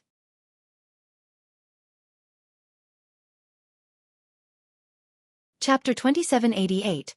Illusory Flames. While Lionheart agreed enthusiastically to Shifeng's offer, Yuluo looked at Shifeng in surprise. She never thought that Shifeng would actually be willing to sell the Crimson Dragon flying ship. In the modern god's domain, Zero Wing was the sole guild to own flying ships. Many superpowers wished to purchase one from Zero Wing, yet Zero Wing had rejected all offers. Of course, everyone could also understand that decision. After all, Zero Wing could reap more advantages by monopolizing the flying ship than selling it. If news got out that Shifeng was selling a Crimson Dragon flying ship to the Skyflare adventurer team, the various superpowers operating in the modern era would definitely die of envy. However, what Yuluo wasn't aware of was that Shifeng had decided to sell Skyflare a flying ship because matters of the ancient era wouldn't influence the modern era. It was challenging for players of the modern era to visit the ancient era. And even if they managed to travel to the ancient era by luck, they wouldn't be able to stay for long. The number of players that could travel to the ancient era wouldn't be significant, either. Likewise, the ancient era's players would have a tough time visiting the modern era. It was unlikely for the two worlds to have any major interaction with each other at this point. To put it simply, even if he sold a Crimson Dragon flying ship to the Skyflare adventurer team, Skyflare wouldn't affect Zero Wing's advantages in the modern era. Hence, he could trade some precious items to Skyflare without worry. Moreover, if Skyflare grew stronger in the ancient era, the adventurer team would also have an easier time collecting the ancient era's various resources for him. After all, he had neither the time nor the strength to establish his own force in the ancient era. In that case, relying on the local powers to secure resources was the next best option. Most importantly, the fewer the people that knew of the secret between the two worlds, the better. Otherwise, be it in the ancient god's domain or modern god's domain, he shouldn't think of living a peaceful life. Commander Lionheart, if you wish to purchase the flying ship, it will cost you 10,000 Titan silver ingots, 1,000 magic elven stones, and 1,007 luminaries crystals. Xueqi stated his price directly. For the time being, he could already secure more than enough magic crystals through exchanging the crystals of souls and soul water. Compared to magic crystals, he prioritized obtaining materials that were rare in the modern god's domain and 7 luminaries crystals. BUSE rare/B. Moreover, trying to obtain these rare materials with the crystal of souls and soul water would be difficult since crystals of souls and soul water were non-essentials. After all, they merely increased players' chances of completing their Tier 4 promotion quest by a little. More precisely, the crystal of souls and soul water merely helped players complete their Tier 4 promotion quests ahead of time. In the case of players who never had a chance to complete their Tier 4 promotion quest to begin with, the items would be useless. This point was something anyone who had used the 2 items would know. Hence, while the various powers could accept using magic crystals, which were abundant, to exchange for crystals of souls and soul water, they would think twice if the requested currency was a strategic or rare material. After all, collecting these materials wasn't an easy task, and they were necessary for many applications. These materials basically served as the foundation of the various powers. That much. Lionheart frowned automatically when he heard Xueqi's price. Although he had known that the Crimson Dragon flying ship wouldn't be cheap, he never expected such a steep price.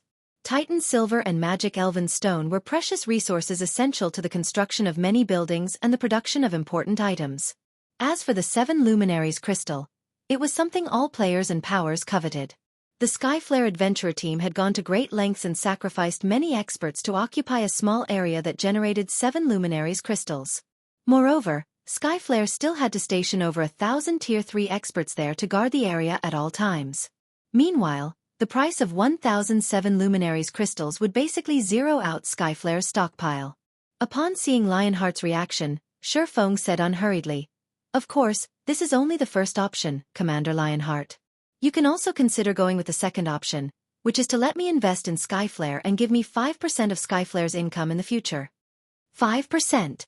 Lionheart pondered Xueqi's offer carefully. Honestly speaking, 5% of the current Skyflare adventurer team's income wasn't a significant amount. However, the story would change when Skyflare grew stronger. In the long run, the income Skyflare lost would definitely far exceed the price of Xueqi's first offer. "Commander, my suggestion is to go with the first option," Wind Chaser whispered as he looked at Lionheart agonizing over Xueqi's offer. "Although we'll be broke for some time after buying the flying ship, Skyflare's value will far exceed those resources in the future." Now that Skyflare already had 5 Tier 4 players, its future was promising. Giving away part of its income for just one flying ship was unnecessary. The other Skyflare executives also looked toward Lionheart, their eyes clearly conveying agreement with Wind Chaser. Taking a deep breath, Lionheart looked at Xueqi and said, "Brother Black Flame, I chose the first trading option. Once this operation is over, we can conduct the transaction in Meteorite City. However, the amount of materials you need is too significant. While we have enough 7 luminaries crystals, I can't say the same for the Titan silver and magic elven stones. I don't think we can meet your demands even if we take out Meteorite City's stockpile. We can, at most, fulfill 50% of your required amount. May I know if we can make up for the remaining amount using 100 top-tier epic weapons and equipment?" This, after giving the matter some thought, Xueqi said, "That's fine as well, but I will accept only level 150 epic weapons and equipment. In Meteorite City, the total value of 5,000 Titan silver ingots and 500 magic elven stones was equivalent to 80 top-tier epic weapons and equipment, at most. Moreover, acquiring so many top-tier epic weapons and equipment wouldn't necessarily be possible. After all, while many NPC merchants in the ancient gods' domain sold epic weapons and equipment, there was still a limit. This was especially true for top-tier epic weapons and equipment. Their rarity in the ancient era was not the slightest bit lower than in the modern era. Often, acquiring these items meant raiding mythic bosses and even superior mythic bosses. Bosses of such caliber were incredibly limited, and one would be fortunate to find even 20 of such bosses within Meteorite City's vicinity each week. Moreover, Even if Skyflare now had many Tier 4 experts, raiding superior mythic bosses still carried great risks. Lionheart's offer of 100 top-tier epic weapons and equipment to make up for the difference was definitely favorable for Xueqi. Xueqi understood Lionheart's reason for doing so. In fact, if he were in Lionheart's shoes, he would go with such an option too. After all, the risks that came with giving away Skyflare's shares were massive. However, Xueqi didn't really mind Lionheart's choice, either, since his initial goal was to obtain a large amount of Titan Silver, Magic Elven Stones, and 7 Luminaries crystals. The second option wasn't actually a good option for him. After all, the number of times he could enter the ancient god's domain was limited. 40 Wing, which was currently in dire need of resources, such a long-term investment wasn't desirable. This outcome was undoubtedly the best for Xueqi. Moreover, exchanging half of the required Titan Silver and Magic Elven Stones into top-tier epic weapons and equipment was also a good deal for him. After all, the current Zero Wing hardly had any level 150 epic weapons and equipment. With these top-tier epic weapons and equipment, Zero Wing's executives would also have an easier time completing their Tier 4 promotion quests. That won't be a problem. Lionheart nodded. Simultaneously, he revealed a bitter smile. For the sake of purchasing 1 Crimson Dragon flying ship, he had basically emptied out Skyflare's coffers. After this transaction, Skyflare would severely lack for not only magic crystals and various strategic resources but also weapons and equipment. However, despite knowing this, all of Skyflare's executives revealed ecstatic expressions on their faces. They also continuously admired and inspected the Crimson Dragon flying ship. It was as if they could already imagine the beautiful future that awaited Skyflare once they obtained the flying ship. The Crimson Dragon flying ship flew for a dozen hours or so. After passing through numerous large maps, it finally arrived at a dusky land. Despite flames burning everywhere, this land was heavily forested. As soon as everyone entered this map, they immediately felt their stamina and concentration depleting. In response, Crimson Billow drank a fire resistance potion. However, she still sensed her stamina and concentration decreasing gradually and couldn't help feeling a little surprised. Fire resistance has no effect on the flames here. At this rate, I'm afraid we'll run out of stamina and die if we stay here for more than a dozen hours. Normally, an increase in a person's fire resistance would allow them to counter all debuffs from fire. However, her increased fire resistance was actually useless here. This situation was simply unprecedented. B greater than E/B. It seems that we'll have to move quickly. While sensing the changes in his own body, Wind Chaser said, otherwise, we'll probably be annihilated before we can kill that Tier 4 infant dragon. Nodding, Xueqi promptly commanded, all Tier 3s will remain on the flying ship, while Tier 4s spread out and search for the infant dragon. Once you locate the infant dragon, report back immediately. As soon as Xueqi finished speaking, Skyflare's 5 Tier 4 players promptly floated up, ready to start looking for the Tier 4 infant dragon. Meanwhile, Lifeless Thorn, Solitary 9, and Yuluo, who had been concealing their auras with their black cloaks all this time, also gradually rose into the air, the sight attracting the attention of Skyflare's executives. They're Tier 4s too? Crimson Billow was shocked as she looked at Lifeless Thorn's group of 3. Although Xueqi had already surprised her plenty of times, she still found it astonishing that the 3 players who had tagged along with Xueqi were also Tier 4 players. After all, Tier 4 players were still rare in the entire God's domain. On average, a main city would only have 1 or 2 Tier 4 players. Yet, it was revealed that not only Xueqi but even the people following him were Tier 4 players. Read latest chapters at Wuxia World. EU. Since when were Tier 4 players as common as cabbages? It seems Black Flame has far more secrets than we think.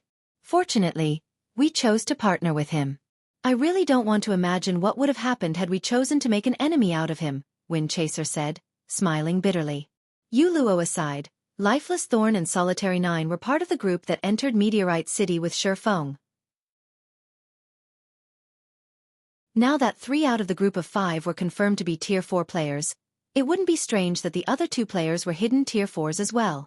To think that we were actually planning to use force if negotiations failed.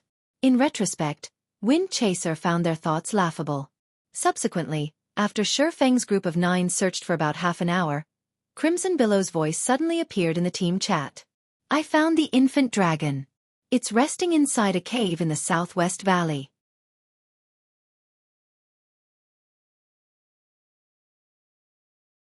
Chapter 2789. Dragon's Might in a cave on the southwestern side of the Ghostfire Hills. After Crimson Billow sent the infant dragon's coordinates, Xueqi had quickly gathered everyone. Now, all 128 members of the team were sneaking deeper into the cave. The flames seemed to be getting stronger and stronger, Yuluo said worriedly when she sensed her stamina and concentration depleting at a quicker rate. Moreover, the burning sensation is also growing stronger, the deeper we go. At this rate, I'm afraid the burning sensation will grow so strong that we won't be able to focus during the battle. Indeed. The burning sensation here is getting worse. Wind Chaser nodded in agreement. Under this burning sensation, I'm afraid ordinary Refinement Realm experts won't be able to exhibit combat standards at the Refinement Realm. Previously, the illusory flames merely ate at his stamina and concentration. However, he now felt as if his whole body was scorching. Although the pain was subtle, it would still impact the performance of people with weak minds. Combat techniques, skills, and spells required precision control. Even a slight deviation could result in a massive difference in the combat power one could exhibit. After observing the environment, Lionheart suggested to Xueqi, Brother Black Flame, this cave is indeed extraordinary. I think our best option is to take the fight out of the cave. Otherwise, we'll have difficulty exerting our strength. I'm afraid that won't do. Shaking his head, Xueqi said with certainty, we must finish the infant dragon in this cave. Moreover, this is most likely our only chance. Outside this cave, we'll have trouble even touching the infant dragon. Dragons were the rulers of the sky. On paper, fighting the infant dragon outside the cave might seem to be to their team's advantage. However, doing so would actually place their team at a disadvantage. This was especially true for the team's Tier 3 players. Without the help of special skills, Tier 3 players couldn't fly by themselves. Hence, if they fought the infant dragon outside, the team's Tier 3 members would get sidelined. As for utilizing the Crimson Dragon flying ship to fight the infant dragon, that was simply a joke. Against a Tier 4 infant dragon, even an advanced flying ship wouldn't last more than 3 or 4 hits. In fact, it wouldn't be strange if the Crimson Dragon flying ship fell after just one attack. After all, the flying ship was merely capable of withstanding the attacks of ordinary Tier 4 mythic monsters. Its defenses would crumble instantly before a Tier 5 attack. Shortly afterward, Xueqi and the others came across Crimson Billow, hiding underneath a rock. At present though, Crimson Billow had a wilted expression on her face. What happened? Lionheart asked strangely when he saw Crimson Billow's condition. It's nothing.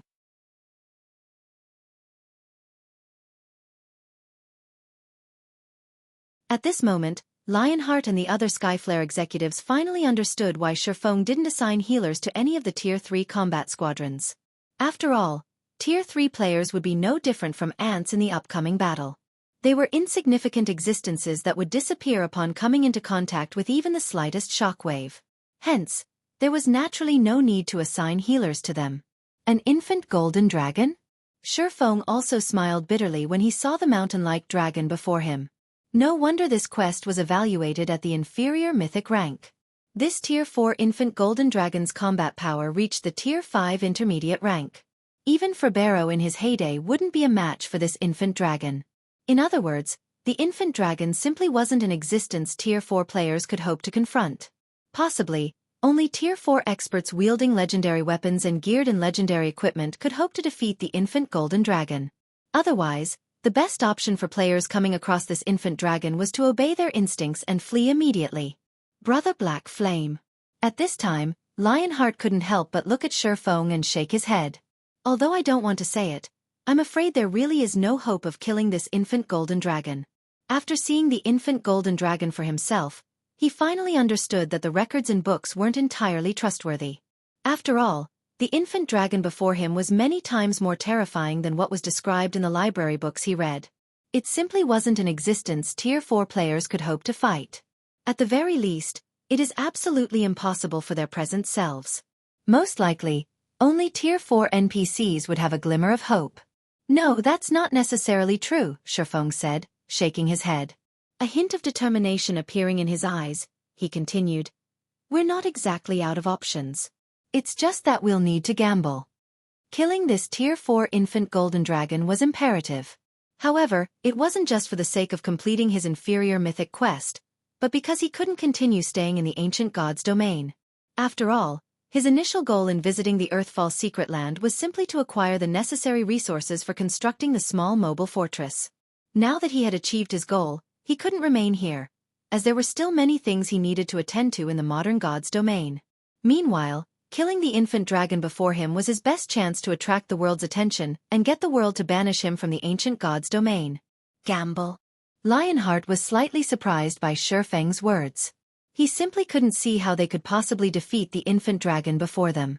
I will start chanting an incantation in a moment, and it will most likely cause quite a commotion. So, I will need you to erect a magic barrier now to prevent the infant dragon from noticing it, Xueqi said, taking a deep breath. As for the subsequent battle, I will need you, Commander Lionheart, to act as support. Both Yu Luo and Fated Fern will be tasked with healing you. 9. You'll protect the healer squadron. As for the healer squadron, use everything you have to heal my summoned creature. Do not stop for even a moment. Summoned creature? Lionheart and the others were confused by Xueqi's words. They found it hard to imagine that any summoned creature could stop the infant golden dragon for even a moment. Despite their doubts, everyone still obeyed Xueqi's commands. The next moment, over 100 people each took out a magic array scroll from their bags and instantly erected a barrier to isolate the tunnel from the cavern. With this magic barrier present, the infant golden dragon wouldn't detect anything they did inside the barrier even if it was awake right now. Brother Black Flame, everything is ready. You can begin whenever you want. Lionheart said. Looking at the advanced magic array, he couldn't help feeling a little heartache.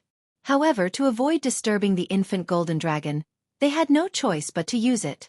Meanwhile, after Xueqi personally verified that everything was set up correctly, he took out the Bible of Darkness and began chanting an incantation. Originally, he had not planned to use the Bible of Darkness. After all, the cost of using it at Tier 4 was far too great. He estimated that after a few more uses, his soul would get devoured by the power of darkness. However, if he wished to slay the infant golden dragon now, he could only take the risk. Immediately after Xueqi began chanting, the mana inside the barrier gave off a bone-chilling sensation, the complete opposite of the burning sensation it gave off previously. Before anyone could react to the change, the barrier's interior suddenly went dark. Everyone could feel endless loneliness, coldness, and despair coming from the darkness around them. Standing in this dark environment didn't feel the slightest bit better than standing in the infant dragon's presence. As Xueqi continued incanting, the infant golden dragon slumbering outside the barrier suddenly opened its eyes as if startled awake. Its massive eyes then looked directly at the barrier-enveloped tunnel vigilantly. How is this possible?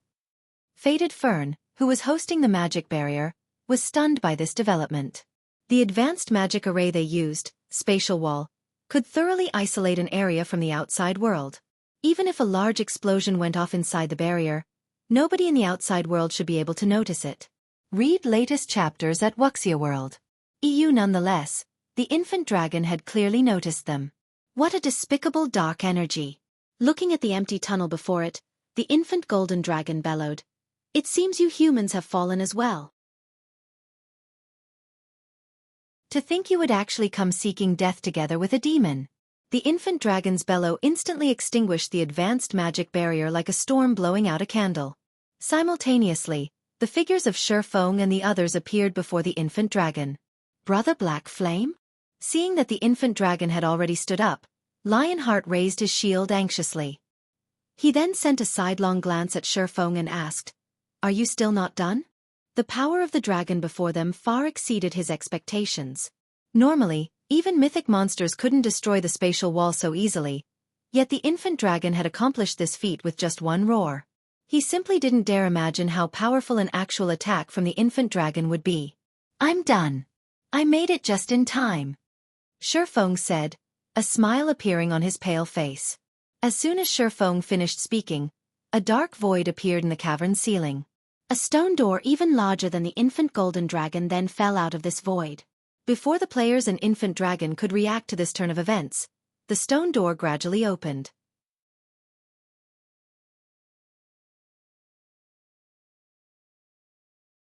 Chapter 2790. heaven-defying battle, the demon gate inside the cavern opened. However, when the door was only partly open, a cold voice suddenly came from beyond it. Shifeng's group and the awakened infant golden dragon shuddered involuntarily upon hearing this voice. A little golden lizard and a heaven-blessed individual. Wait, no, you're not an existence of this world. Interesting. How interesting. The Bible of Darkness is actually damaged? Wonderful. This is truly wonderful.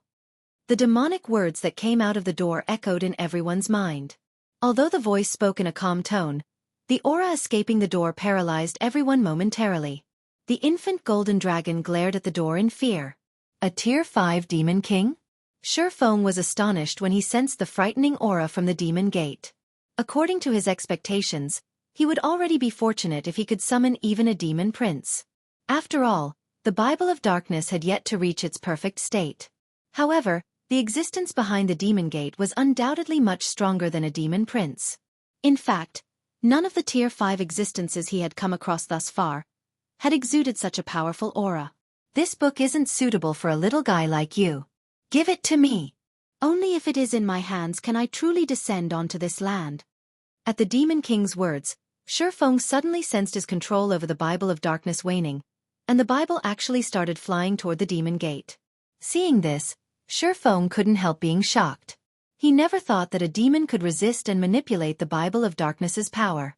Hurriedly, he used all his strength to wrestle back control over the Bible of Darkness. Stop wasting your energy, little fellow. I will be taking this damaged Bible of Darkness. However, you can also rest assured.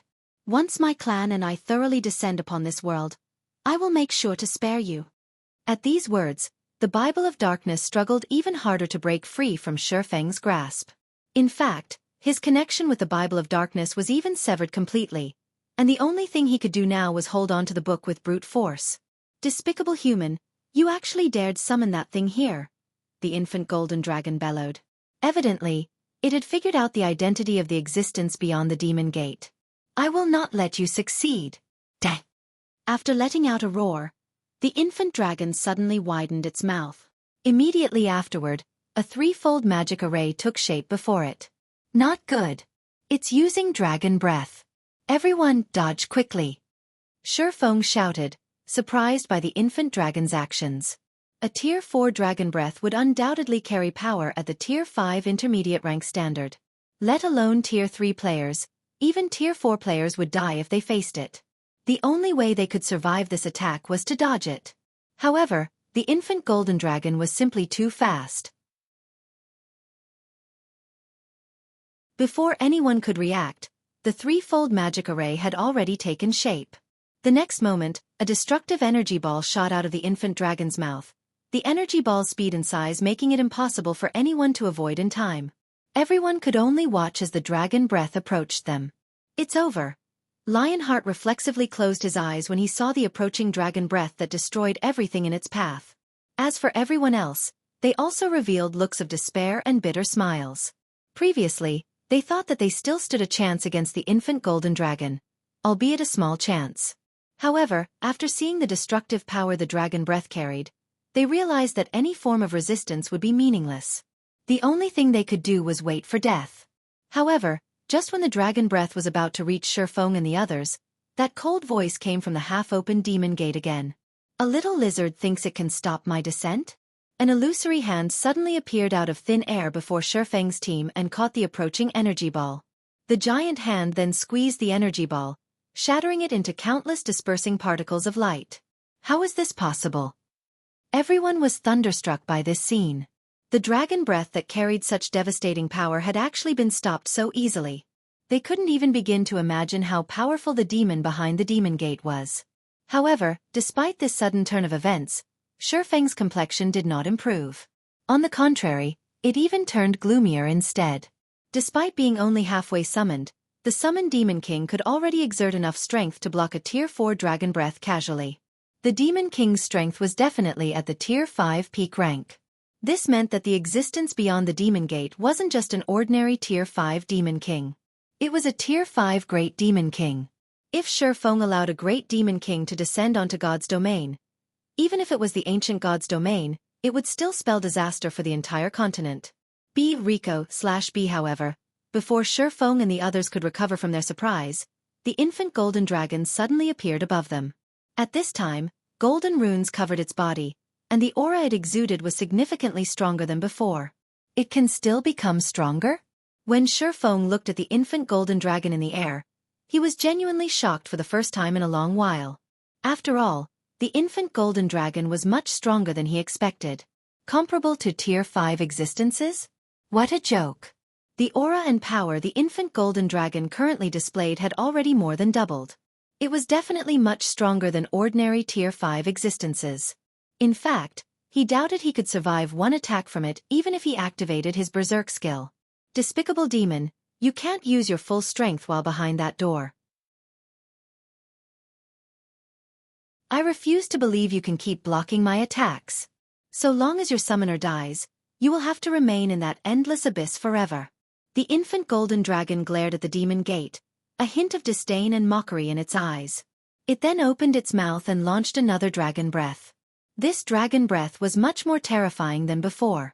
As soon as the infant dragon inhaled, Xuefeng and the others sensed the mana within the cavern disappear completely.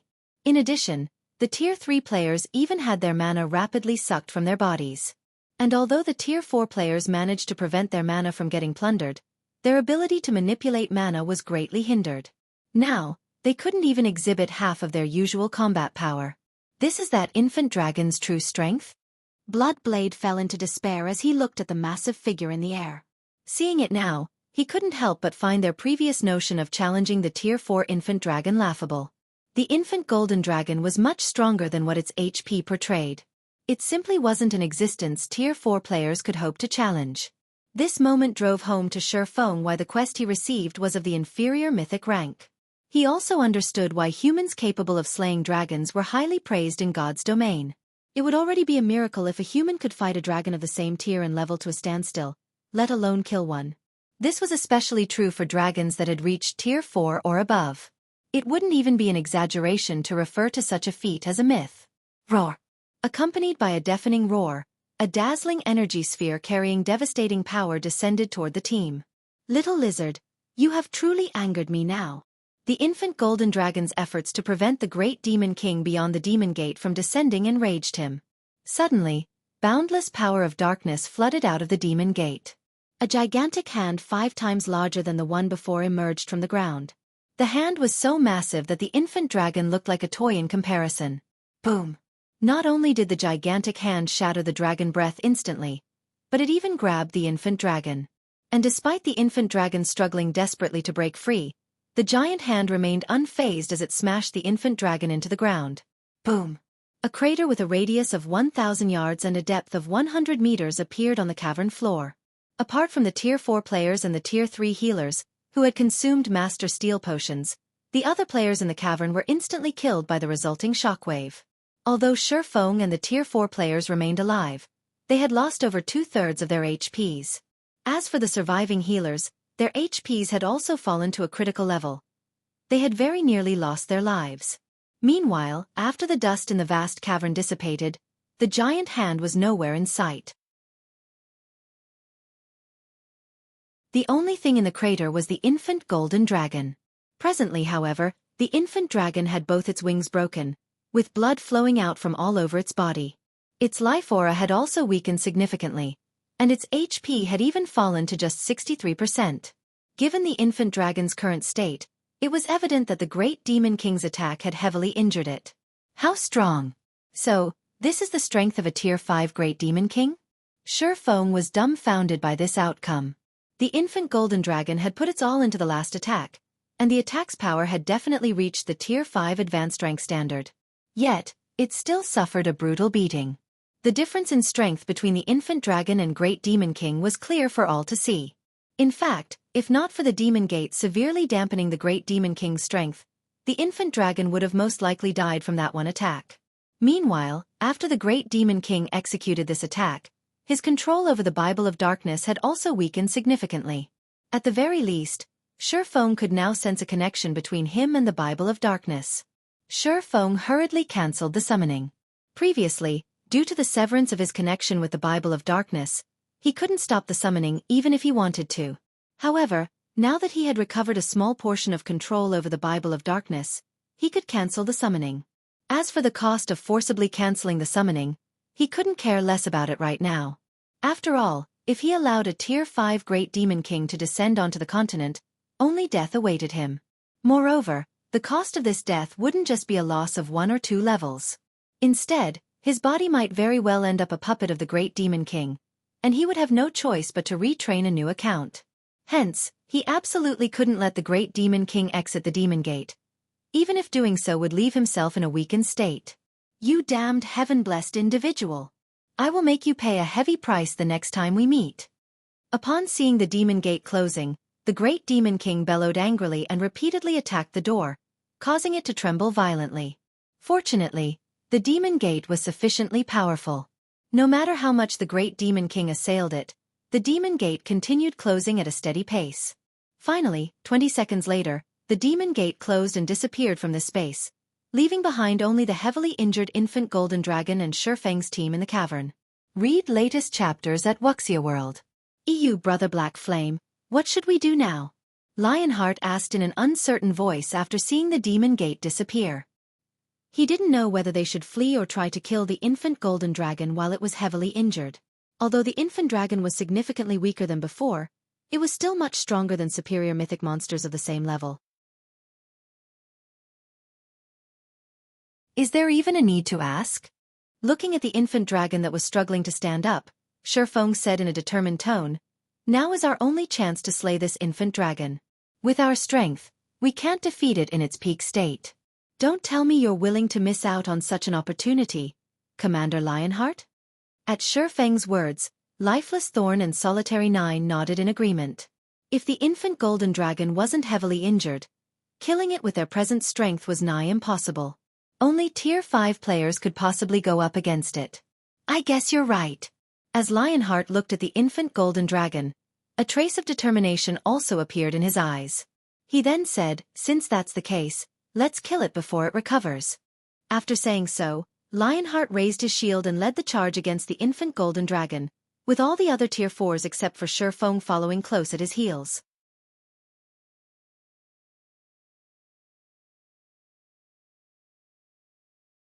Chapter 2791. Infant Golden Dragons Fall Insignificant Humans. Do you think you can insult me just because I am heavily injured? When the infant Golden Dragon saw Lionheart and the other Tier 45 charging toward it, anger flared in its amber pupils, and it let loose a deafening roar. A shockwave immediately spread from the infant dragon to its surroundings. Boom! Boom! Boom! A series of collisions echoed throughout the cavern as Lionheart and the others got hit by the shockwave. Aside from Lionheart and Solitary 9, everyone else on the team went flying back several dozen meters, a stinging pain washing through their bodies. They also lost over 2 million HP from the attack. Lifeless Thorn and the others, who only had around 6 million HP, had basically lost 1/3 of their HPs to the shockwave. It's still so strong even after getting injured? Everyone gasped when they saw their own HP bar. The infant golden dragon was clearly extremely weakened right now, yet it still managed to inflict so much damage with only its roar. Its strength was simply terrifying. At this time, even Xueqi was stunned by this situation. In addition to its heavy injuries, the infant dragon was also suffering from the heavenly dragon's breath suppression. Otherwise, everyone would have most likely lost over half of their HP from the shockwave. Tier 3 healers, keep up. Restore the damage dealer's HP with everything you've got. Don't stop even for a moment.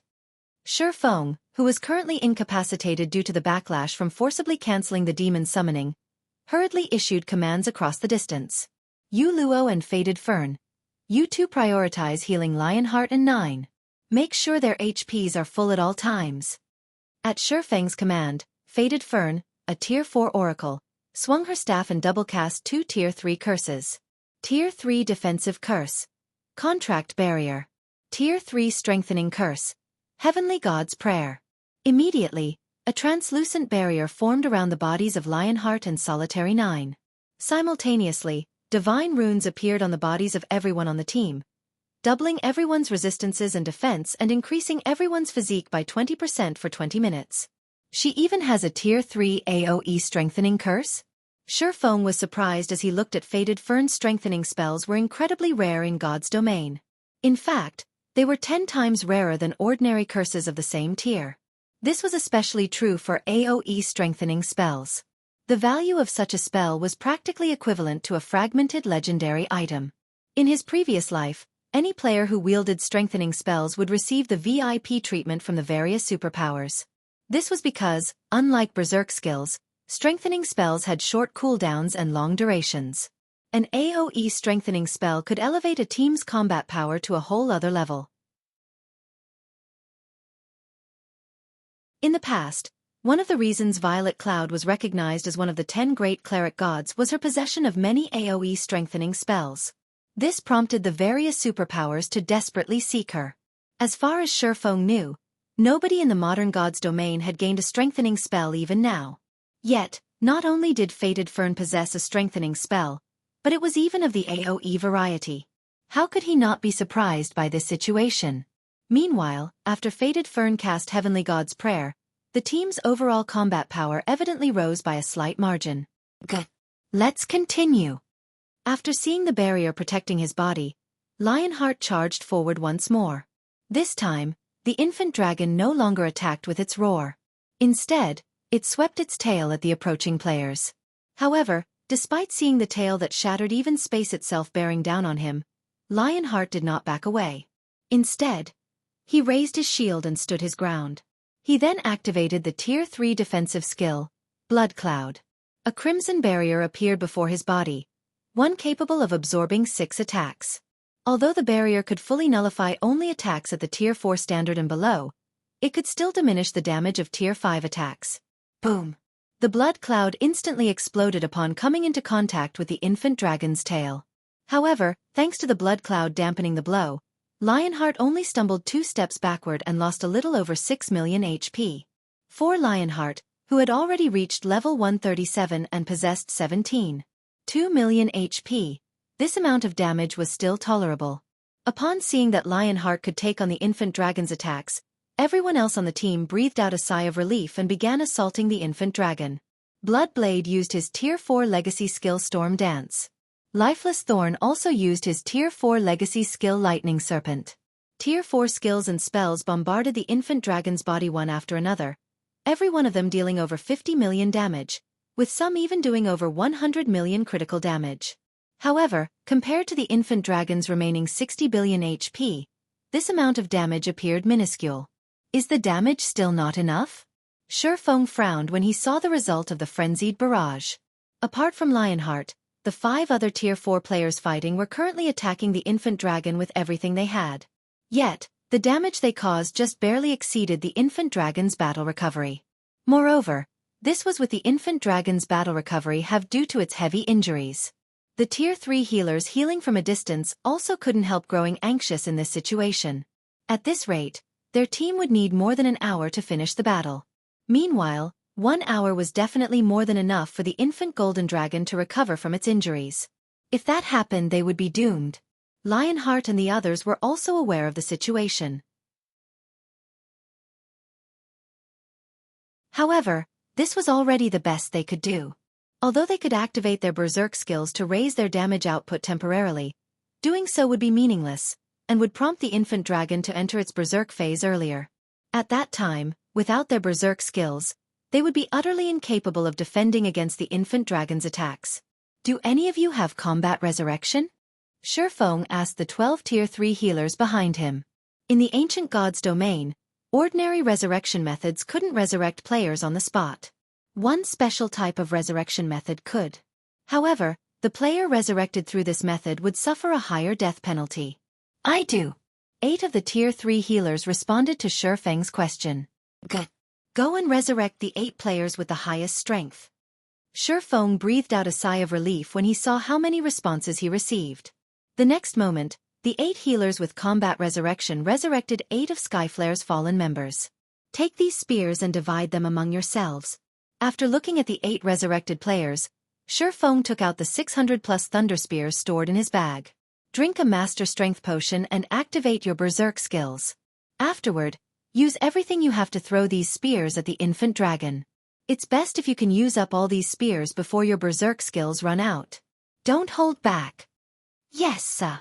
The 8 players nodded, fully understanding Xueqi's intentions.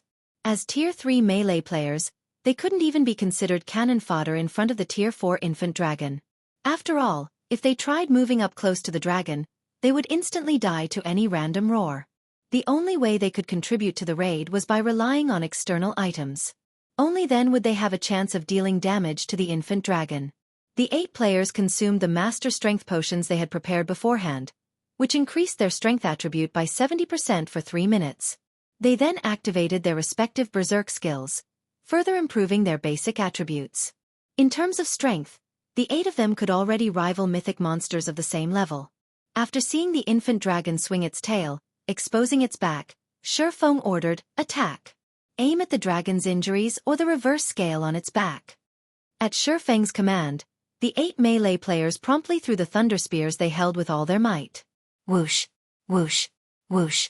The next moment, 8 lightning arcs cut through space and landed on the infant dragon's injuries and reverse scale. Roar! The infant dragon roared in pain at the attacks.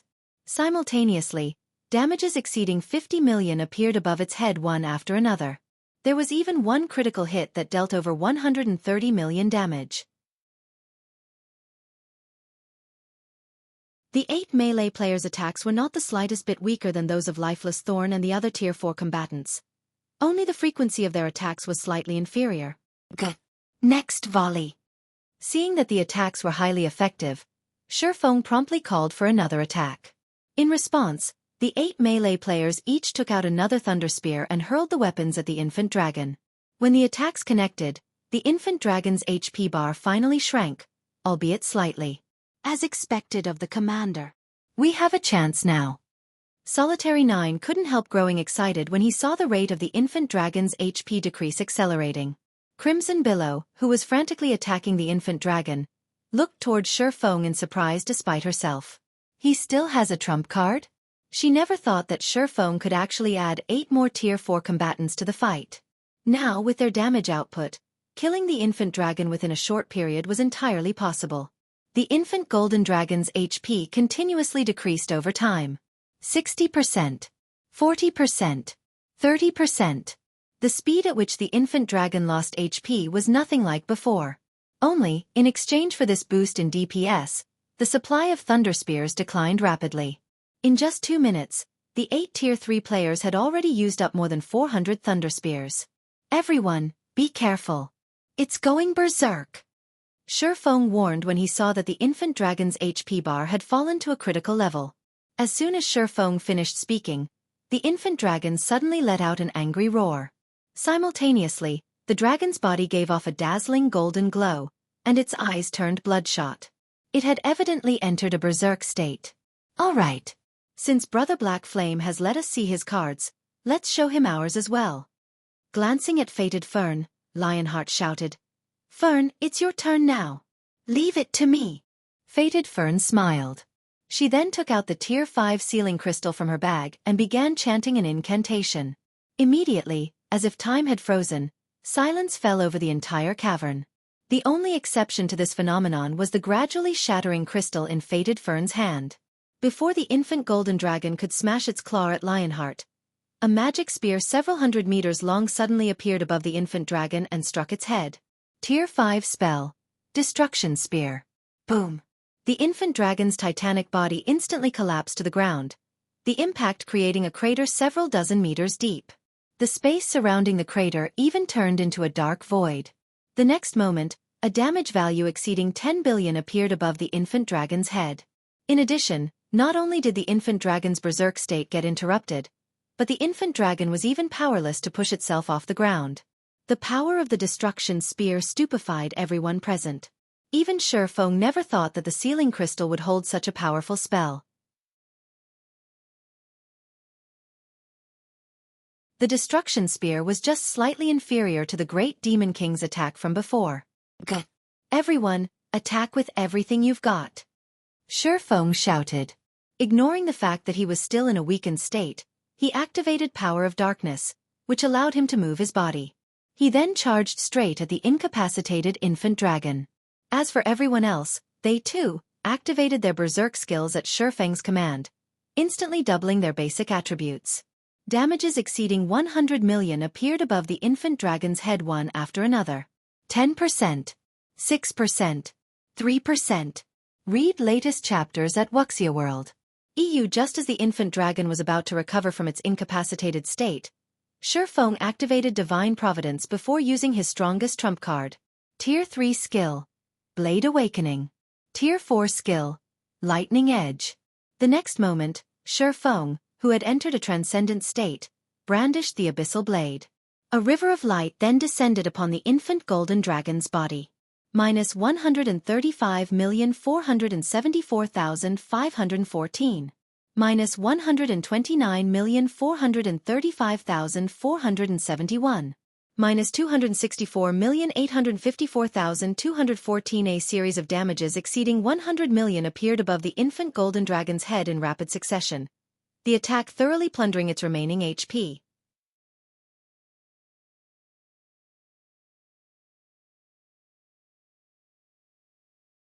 Chapter 2792. Astonishing Harvest.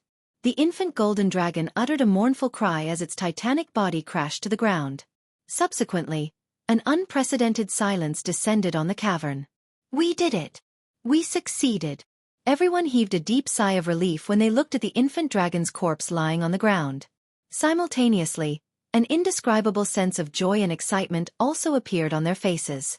After all, they had just created a miracle, a full dragon-slaying battle.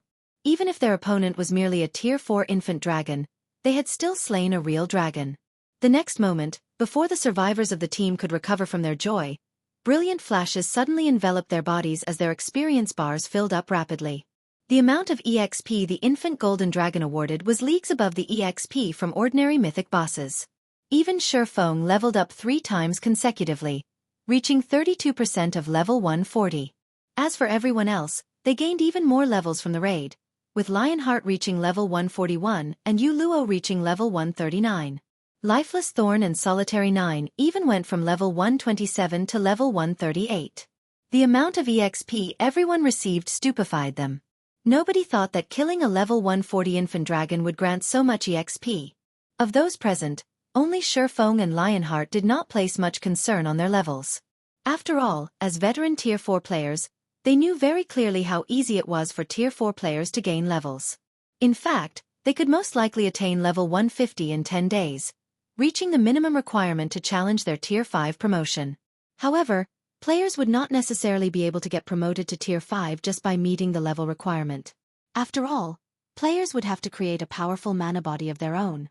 Compared to the levels he gained, Shifeng was much more concerned about the infant golden dragon's loot. The infant golden dragon they had killed was a dragon in the truest sense, not one that the main god system had weakened drastically. This point was clear just from the EXP the infant golden dragon awarded. Compared to the magic dragon clan that Shifeng had killed some time back, the infant golden dragon was like an entirely different creature. Some time after the infant golden dragon died, sacred light descended from the cavern ceiling, illuminating the entire cavern. Simultaneously, melodious hymns also echoed in everyone's mind. It seems Divine Providence did its job. Shifeng sighed in relief when he saw the sacred light shining down from the ceiling. Although Divine Providence increased his luck attribute significantly, the hidden attributes effects would be diminished when dealing with monsters at the superior mythic standard or above. And while the infant golden dragon was considered only a mythic monster, it was still part of the dragon race. It was far stronger than ordinary superior mythic monsters of the same level. Hence, the fact that he managed to trigger a divine hymn was truly a stroke of luck. Of course, part of the reason he managed to trigger a divine hymn was most likely this being the first kill of a real dragon in the ancient god's domain. Meanwhile, as the divine hymn descended, a system notification also entered everyone's ears. System. Congratulations! You have killed a Tier 4 infant golden dragon. You have obtained the Dragon Slayer title, World Reputation plus 100, and 1 gold legacy treasure chest. Crap! There's such a benefit as well? Bloodblade was astonished when he saw the system notification. Initially, he thought that they would be working for Shifeng for free. He never imagined that slaying the infant dragon would earn them such astonishing rewards too. At this time, Even Lionheart was surprised by this situation. After all, the rewards were simply too lucrative. Firstly, the Dragon Slayer title would allow them to enjoy the status of a high noble in the various cities of God's domain. In fact, their authority would be even greater than the typical high nobles, close to reaching that of a city lord. Not to mention, with the Dragon Slayer title equipped, their basic attributes and physique would increase by 20% when dealing with dragon-type monsters in the future. As for the awarded Gold Legacy Treasure Chest, it was something all Tier 4 players would dream of obtaining. The Gold Legacy Treasure Chest had a considerable chance of awarding a legacy book, which would grant the user with a significant number of legacy skill points when used. The treasure chest also had a high chance of containing rare Tier 4 skill and spell books, as well as a small chance of containing a legacy guidance for the road beyond Tier 4. These rewards were far more valuable than weapons, equipment, and magic crystals. It wasn't an exaggeration to say that the Gold Legacy Treasure Chest's value was equivalent to a fragmented legendary items. For some people, the treasure chest was even better than a fragmented legendary item. Meanwhile, aside from the reward notification, Xueqi, Lifeless Thorn, Solitary 9, and Yu Luo received a second system notification. System warning. The world of God's domain has noticed your existence as an outsider. You will be expelled from the world in one natural day. Sure enough, it was a success. Xueqi revealed a faint smile upon seeing the system warning. If killing the infant golden dragon and altering a small portion of God's domain's history could not get him out of the ancient God's domain, he would really have a headache. After all, he had already achieved his original goal in coming here, and he still had many matters he needed to deal with in the modern God's domain. He simply couldn't afford to waste time here. As for the matter of earning various resources here, that was supposed to be a long-running project. Moreover, the amount of resources he could obtain depended entirely on the Skyflare Adventurer team's strength and resources. Meanwhile, Skyflare's development couldn't be accomplished overnight. This is great. I can finally go home. As for Yu Luo, she too grew joyful when she saw the system warning. In fact, she felt even happier at seeing this system warning than when she received the Gold Legacy Treasure Chest.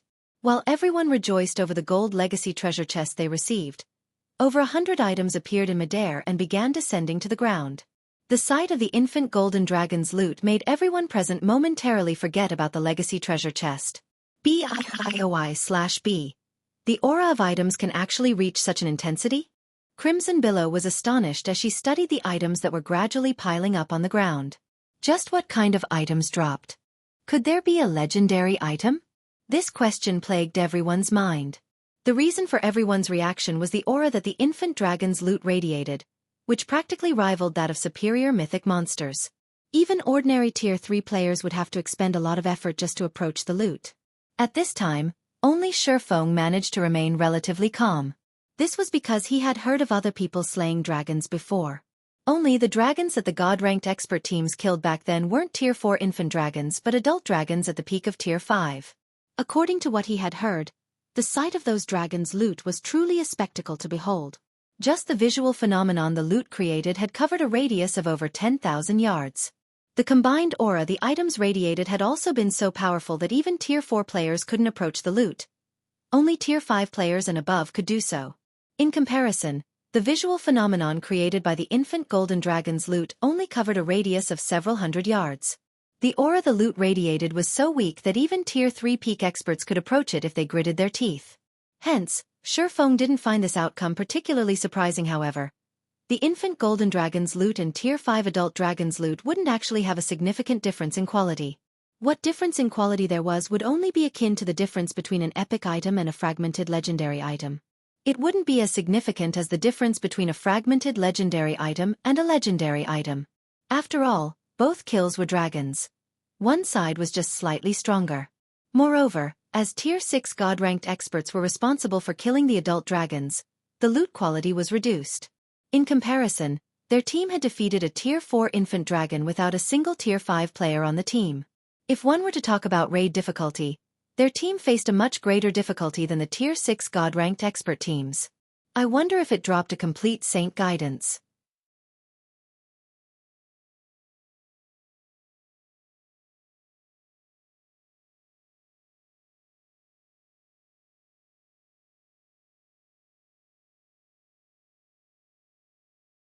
However, while the Light of Two Worlds was incredibly powerful, its usage condition was also astonishingly high. Without the several fragmented legendary items on Xueqi, he wouldn't be able to equip the weapon. Meanwhile, the Light of Two Worlds' appearance could also be considered heaven-sent. Now that Xueqi had reached level 140, both the Twilight Blade and Killing Ray could no longer keep up with his level. Hence, he had mainly been fighting with only the Abyssal Blade all this time, with the Twilight Blade and Killing Ray as support. However, now that he had the Light of Two Worlds, he could arm both his main and sub-arms with adequate weapons. In fact, even if he failed to collect the 2 remaining fragments of Solomon's sword, he wouldn't have to worry about finding a replacement weapon. Moreover, even if he did manage to complete Solomon's sword, the complete Light of Two Worlds wouldn't be the slightest bit inferior to it. The only problem was that divine power sources were incredibly hard to find. In fact, Xueqi had only ever heard rumors of divine power sources. He had never actually seen one before. This was because divine power sources were far more valuable than god crystals. They were the power sources of gods, and they carried incredible strength. The value of a divine power source was comparable to a legendary item. Meanwhile, the Light of Two Worlds actually required 2 divine power sources. It seems I'll need to have the guild investigate divine power sources. Looking at the Light of Two Worlds, Xueqi inwardly resolved to repair the weapon, no matter the cost. Legendary weapons were far too rare in God's domain. Now that one had appeared before him, it would be a huge waste if he did not try to repair it.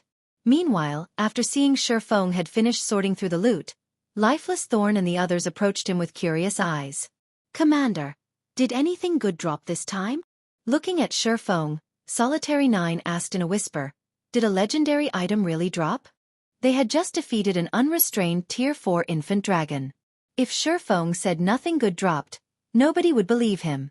Solitary 9 was very curious to find out just how excellent the infant golden dragon's loot was. After all, there was still no news of any player obtaining a legendary item, so nobody could tell how powerful legendary items were. If a legendary item had truly appeared among the items dropped, they would have hit a huge jackpot. "Aren't you guys taking legendary items too lightly? There's no way a legendary item can drop from a monster." Xueqi smiled and shook his head when he saw the excited expressions of Solitary 9 and the others.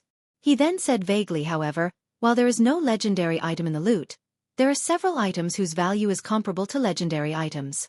To me, at least, these items are almost as valuable as actual legendary items." He had no intention of telling everyone the specifics of the items dropped this time. This was because the loot was truly astonishing. Aside from the Light of Two Worlds, there were 2 other items that could easily cause a sensation among God's domain's various powers. One of the 2 was a magic array design. Although the design only recorded a master magic array, this master magic array was more valuable than even some grandmaster magic arrays. This was because this magic array existed only in the ancient God's domain. The 12-array magic world. This magic array could increase the density of all mana within its area of influence by 200% and players' mana perception by 100%. Although it only had 2 specific functions, if brought back to the modern God's domain, it would definitely stand at the peak among all magic arrays in existence. As for the second item, it was a mysterious flame. Be it in the ancient God's domain or modern God's domain, mysterious flames were incredibly rare items, especially Tier 3 mysterious flames and above. A Tier 3 mysterious flame was just as rare as a fragmented legendary item. Meanwhile, the mysterious flame the infant golden dragon dropped was the Tier 4 mysterious flame Hellfire. A Tier 4 mysterious flame was something Xueqi had only ever heard about in God's domain. According to rumor, after reaching Tier 4, mysterious flames would all possess astonishing power and a variety of incredible effects. Take the Soul Fire for example. It was a mysterious flame capable of annihilating a player's soul, leaving the said player with no choice but to delete their accounts and restart from scratch. Such a feat was impossible for most Tier 5 existences. Moreover, even if a Tier 5 existence had the ability to wipe out a player's soul, it would only work on low-tier players. As players reached higher tiers, their souls would also grow stronger and become more resistant to destruction. After a certain point, even a Tier 6 god wielding the power to annihilate the immortal souls of players wouldn't be able to force the said player to delete their account. Nevertheless, the Tier 4 Soulfire could easily annihilate even the souls of Tier 3 players. Only after reaching Tier 4 would players become somewhat resistant to the soul fire's strength. This was also why the corrosive effect of the mysterious NPC's soul chain had weakened considerably after Xueqi had reached Tier 4, allowing Xueqi to live for much longer. Now, he had obtained a complete Tier 4 mysterious flame. It was different from the incomplete soul fire that he had gained through the mysterious NPC's soul beast. The other dropped items were similarly very precious. Out of the 100+ items dropped, over 30 were legendary materials such as dragon claws, dragon teeth, dragon scales, and dragon blood. There were also over a dozen master recipes and epic equipment forging designs. The rest were mainly inferior legendary materials and level 150 epic weapons and equipment. Two materials stood out among all that bounty. Both inferior divine artifact-ranked materials. The Dragon Eye and the Dragon Crystal. These were the quest items Angelica Teresa needed. Meanwhile, after hearing Xueqi's words, Lifeless Thorn and Solitary Nine stopped asking questions. They understood that the items dropped this time were extraordinary and could not be revealed. Moreover, Xueqi had already answered the main question plaguing their minds. There was no legendary item among the dropped items. Yuluo, you guys start resurrecting the others. We'll return to Meteorite City afterward, Xueqi said to the team's healers as he looked at the dead Skyflare members' corpses scattered around the cavern. Once everyone was alive again, Xueqi opened a spatial gate in the direction of Meteorite City. Thanks to the spatial gate, the return trip, which should have originally taken a dozen hours or so by flying ship, only took 4 hours, astonishing Skyflare's members. If not for the spatial gate's long cooldown and short duration, it would have definitely been considered a godly skill in God's domain. After returning to Meteorite City, Xueqi completed all his transactions with Lionheart. Aside from the Crimson Dragon flying ship, Lionheart also purchased an additional 20 crystals of souls and 100 drops of soul water, which netted Xueqi an additional 6 million magic crystals. Lionheart also used 3 million pieces of mana ore, which was treated as equivalent to 750,000 magic crystals, to exchange for another 5 crystals of souls. Although the mana ore's price had been slightly inflated, this was unavoidable, as purchasing mana ore in bulk was incredibly difficult. Purchasing too many would naturally raise the ore's market value. However, for Xueqi, getting 3 million pieces of mana ore for the price of just 750,000 magic crystals was already a bargain. After the transactions with Lionheart, Xueqi passed 30 crystals of souls and 1,000 drops of soul water to Yenya for her to conduct future transactions with the Skyflare Adventurer team. At the same time, he also tasked her with secretly purchasing some of God's domain's rare items. Finally, after settling all his business affairs, Xueqi handed the Dragon Eye and the Dragon Crystal to Angelica Teresa, who was still recuperating from her injuries. As soon as he handed over these 2 items, not only did Angelica's favorability of him increase by 100 points, but she also gave him a Tier 5 legacy guidance she had obtained from a sword saint. Xueqi was a little surprised by this reward. Is this the hidden reward for not bringing Angelica Teresa on the raid? While the infant golden dragon had indeed dropped a lot of excellent items, it hadn't dropped any legacy items. This situation had rendered Xueqi quite speechless at the time. Now, Angelica Teresa directly handed him the legacy guidance he wished for dearly. After the conversation with Angelica, Xueqi immediately received a system notification. System. Congratulations! You have completed the inferior mythical quest World's Choice.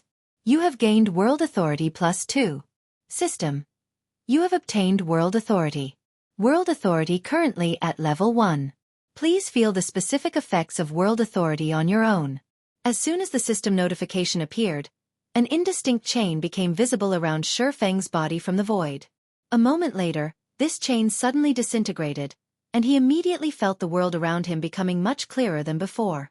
He could even sense that his intimacy with the world of the ancient god's domain had improved slightly. The world was no longer as hostile toward him as before. So, these are the effects of World Authority? Xueqi was astonished when he sensed the changes to his body. His affinity with the magic elements was at least 50% better than before. His perception of his mana's operating principle had also improved significantly. After careful observation, he noticed that the layer of white mist that hindered his perception had thinned out by roughly 30%. With such a tremendous improvement, his chances of constructing a Tier 5 mana body would increase by at least 20%, at least 10 times more than what a legendary item could provide. Meteorite City, Silver Hotel. After spending half a day experiencing the benefits of having world authority, Xueqi decided to take a break. I've already made major strides in my mana control in merely half a day of experimenting. At this rate, my control over mana can probably reach the Advanced Master Standard in just half a month. Xueqi looked at the time in astonishment. Initially, he had estimated that he would take 3 or 4 months to reach the Advanced Master Standard for mana control. Now, he would need only half a month to accomplish this feat. The amount of time he could save with world authority was astonishing. After reaching Tier 4, what was most important to players would no longer be weapons and equipment but their control over mana. The stronger a Tier 4 player's mana control was, the easier using skills and spells would be. They would also have an easier time constructing their Tier 5 mana body. From what he knew, one's mana control needed to be at the Advanced Master Standard at the very minimum to construct a Tier 5 mana body. In other words, so long as his mana control reached the Advanced Master Standard, he could begin attempting to construct a new mana body. "Commander, it's almost time," Lifeless Thorn said as he entered the room. "Okay. I've finished all my business here already. We can go now." Xueqi nodded. Afterward, Xueqi, Lifeless Thorn, and Solitary 9 went in secret to a forest several thousand yards away from Meteorite City and met up with Yu Luo, who had been waiting there for quite some time now. Read latest chapters at Xueqi World. EU Guild Leader Black Flame. Will we really be able to return? Yu Luo couldn't help asking as she counted down the time. She had tried all sorts of methods to leave the ancient god's domain, yet none of them had succeeded. Although there was the system notifications assurance this time, she still felt a little doubtful. "Relax. The system won't lie to us," Xueqi said, chuckling when he saw the anxious look on Yu Luo's face.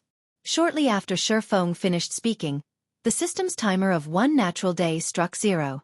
Immediately, the space around the 4 shattered, forming 4 small space-time tiers. An invisible force then pushed them into these space-time tiers. In the blink of an eye, Xueqi's group of 4 disappeared from the quiet forest as if they never existed here in the first place.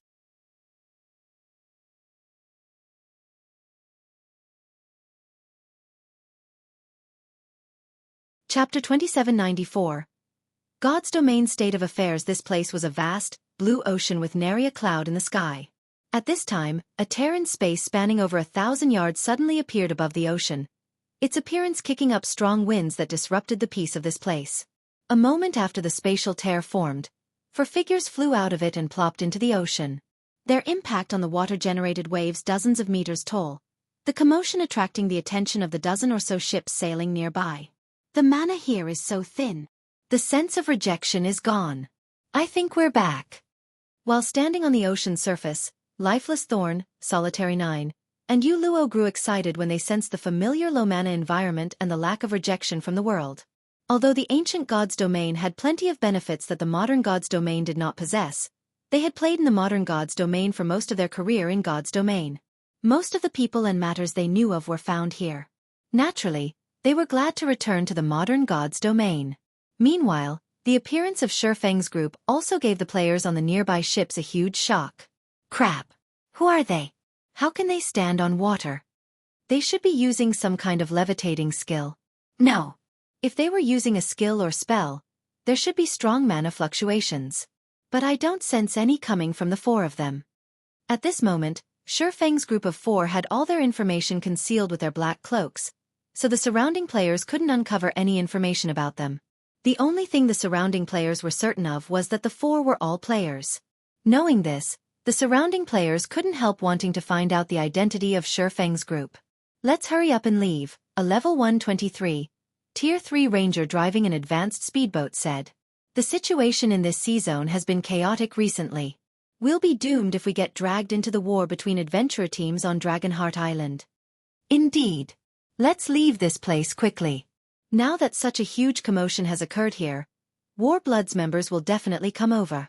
If they find us here, they might take us for members of other adventurer teams and kill us," the level 122 shield warrior standing beside the ranger youth said, nodding in agreement.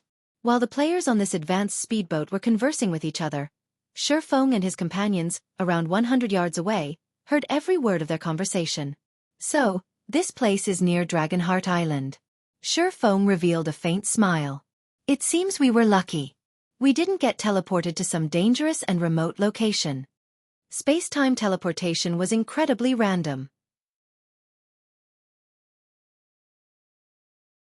If they got teleported into a dangerous location, such as a forbidden land or a special location that prevented teleportation, making their way home would be very troublesome.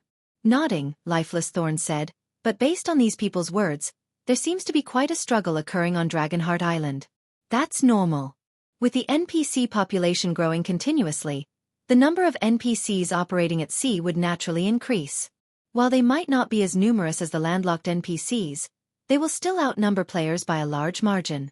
And with the participation of NPCs, the various powers will definitely struggle even more desperately among themselves for resources, Xueqi said, unsurprised by Dragonheart Island's current state of affairs. This was because he had received some news from Liang Jing a few days ago. According to her, God's domain was truly messed up right now, and NPC forces had even begun taking action against the guild towns of players. Although the NPC forces did not directly assault guild towns, they still created a lot of trouble inside the guild towns. They forced the guilds running these towns to submit to them and pay a ton of resources and coins in tribute. Otherwise, they would continue their harassment until the guild town imploded. In Xueqi's previous life, many unrated guilds and third-rate guilds had no choice but to submit to these NPC forces' extortion. After all, if these guilds lacked the income from their guild towns, they would truly be doomed. Now that God's Domain's first major update had arrived ahead of schedule, once the NPCs began taking action with full force, even first-rate guilds and superpowers would have no choice but to pay tribute to the NPC forces to buy time to develop themselves. After all, in God's Domain, players were merely a minority.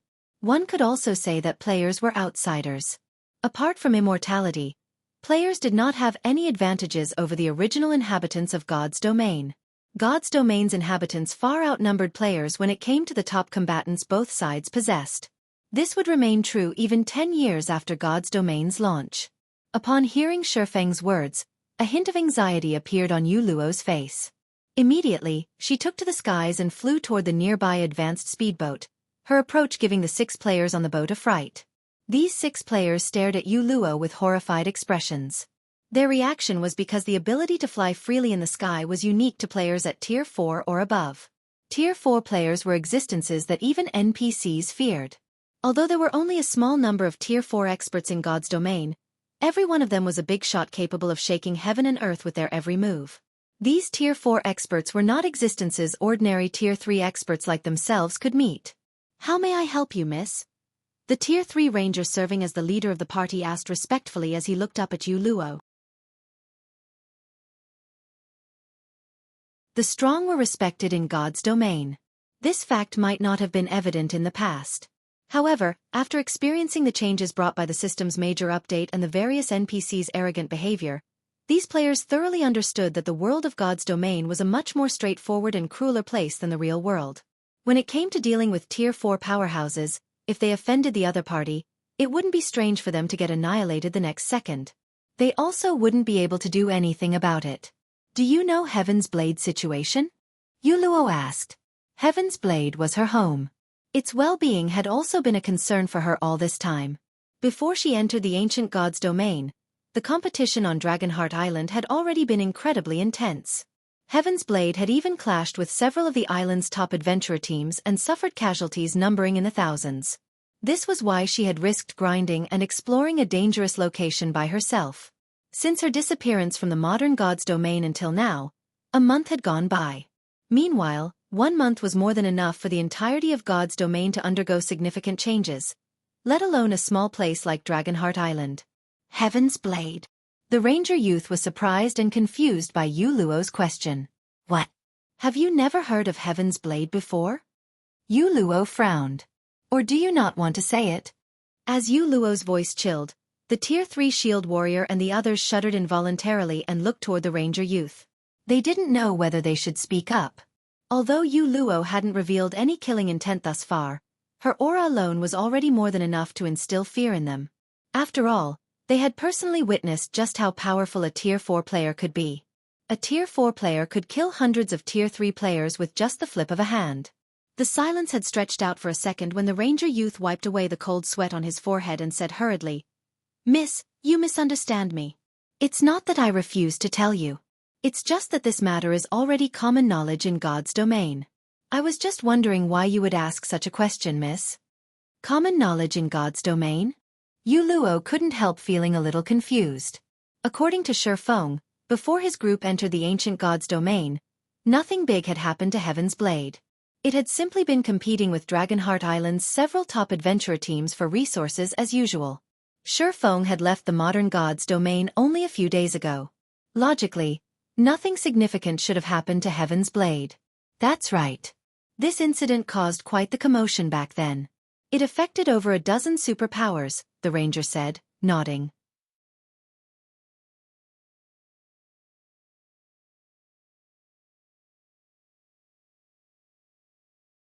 And Yu Luo probably couldn't save Heaven's Blade by herself. Me? Xueqi's question left Yu Luo at a loss. I don't know. The modern God's domain she was familiar with no longer existed, so she didn't know what she should do. Read latest chapters at Wuxia World. Since that's the case, why don't we go take a look at Dragonheart Island for now? Xueqi suggested. I still have some matters to deal with on Dragonheart Island. Meanwhile, although Heaven's Blade has disbanded, I believe Commanders Vi and Heaven's Blade's other executives wouldn't leave the island so easily. After all, their foundation and all their resources are on Dragonheart Island. It would be difficult for them to decide to change their base of operations within a short period. So, once we reach Dragonheart Island, you might be able to contact them. Yu Luo's eyes immediately glowed at Xueqi's words. She felt that what he said was indeed true. Heaven's Blade's members had been residing on Dragonheart Island for such a long time now. How could they possibly just pack up and leave?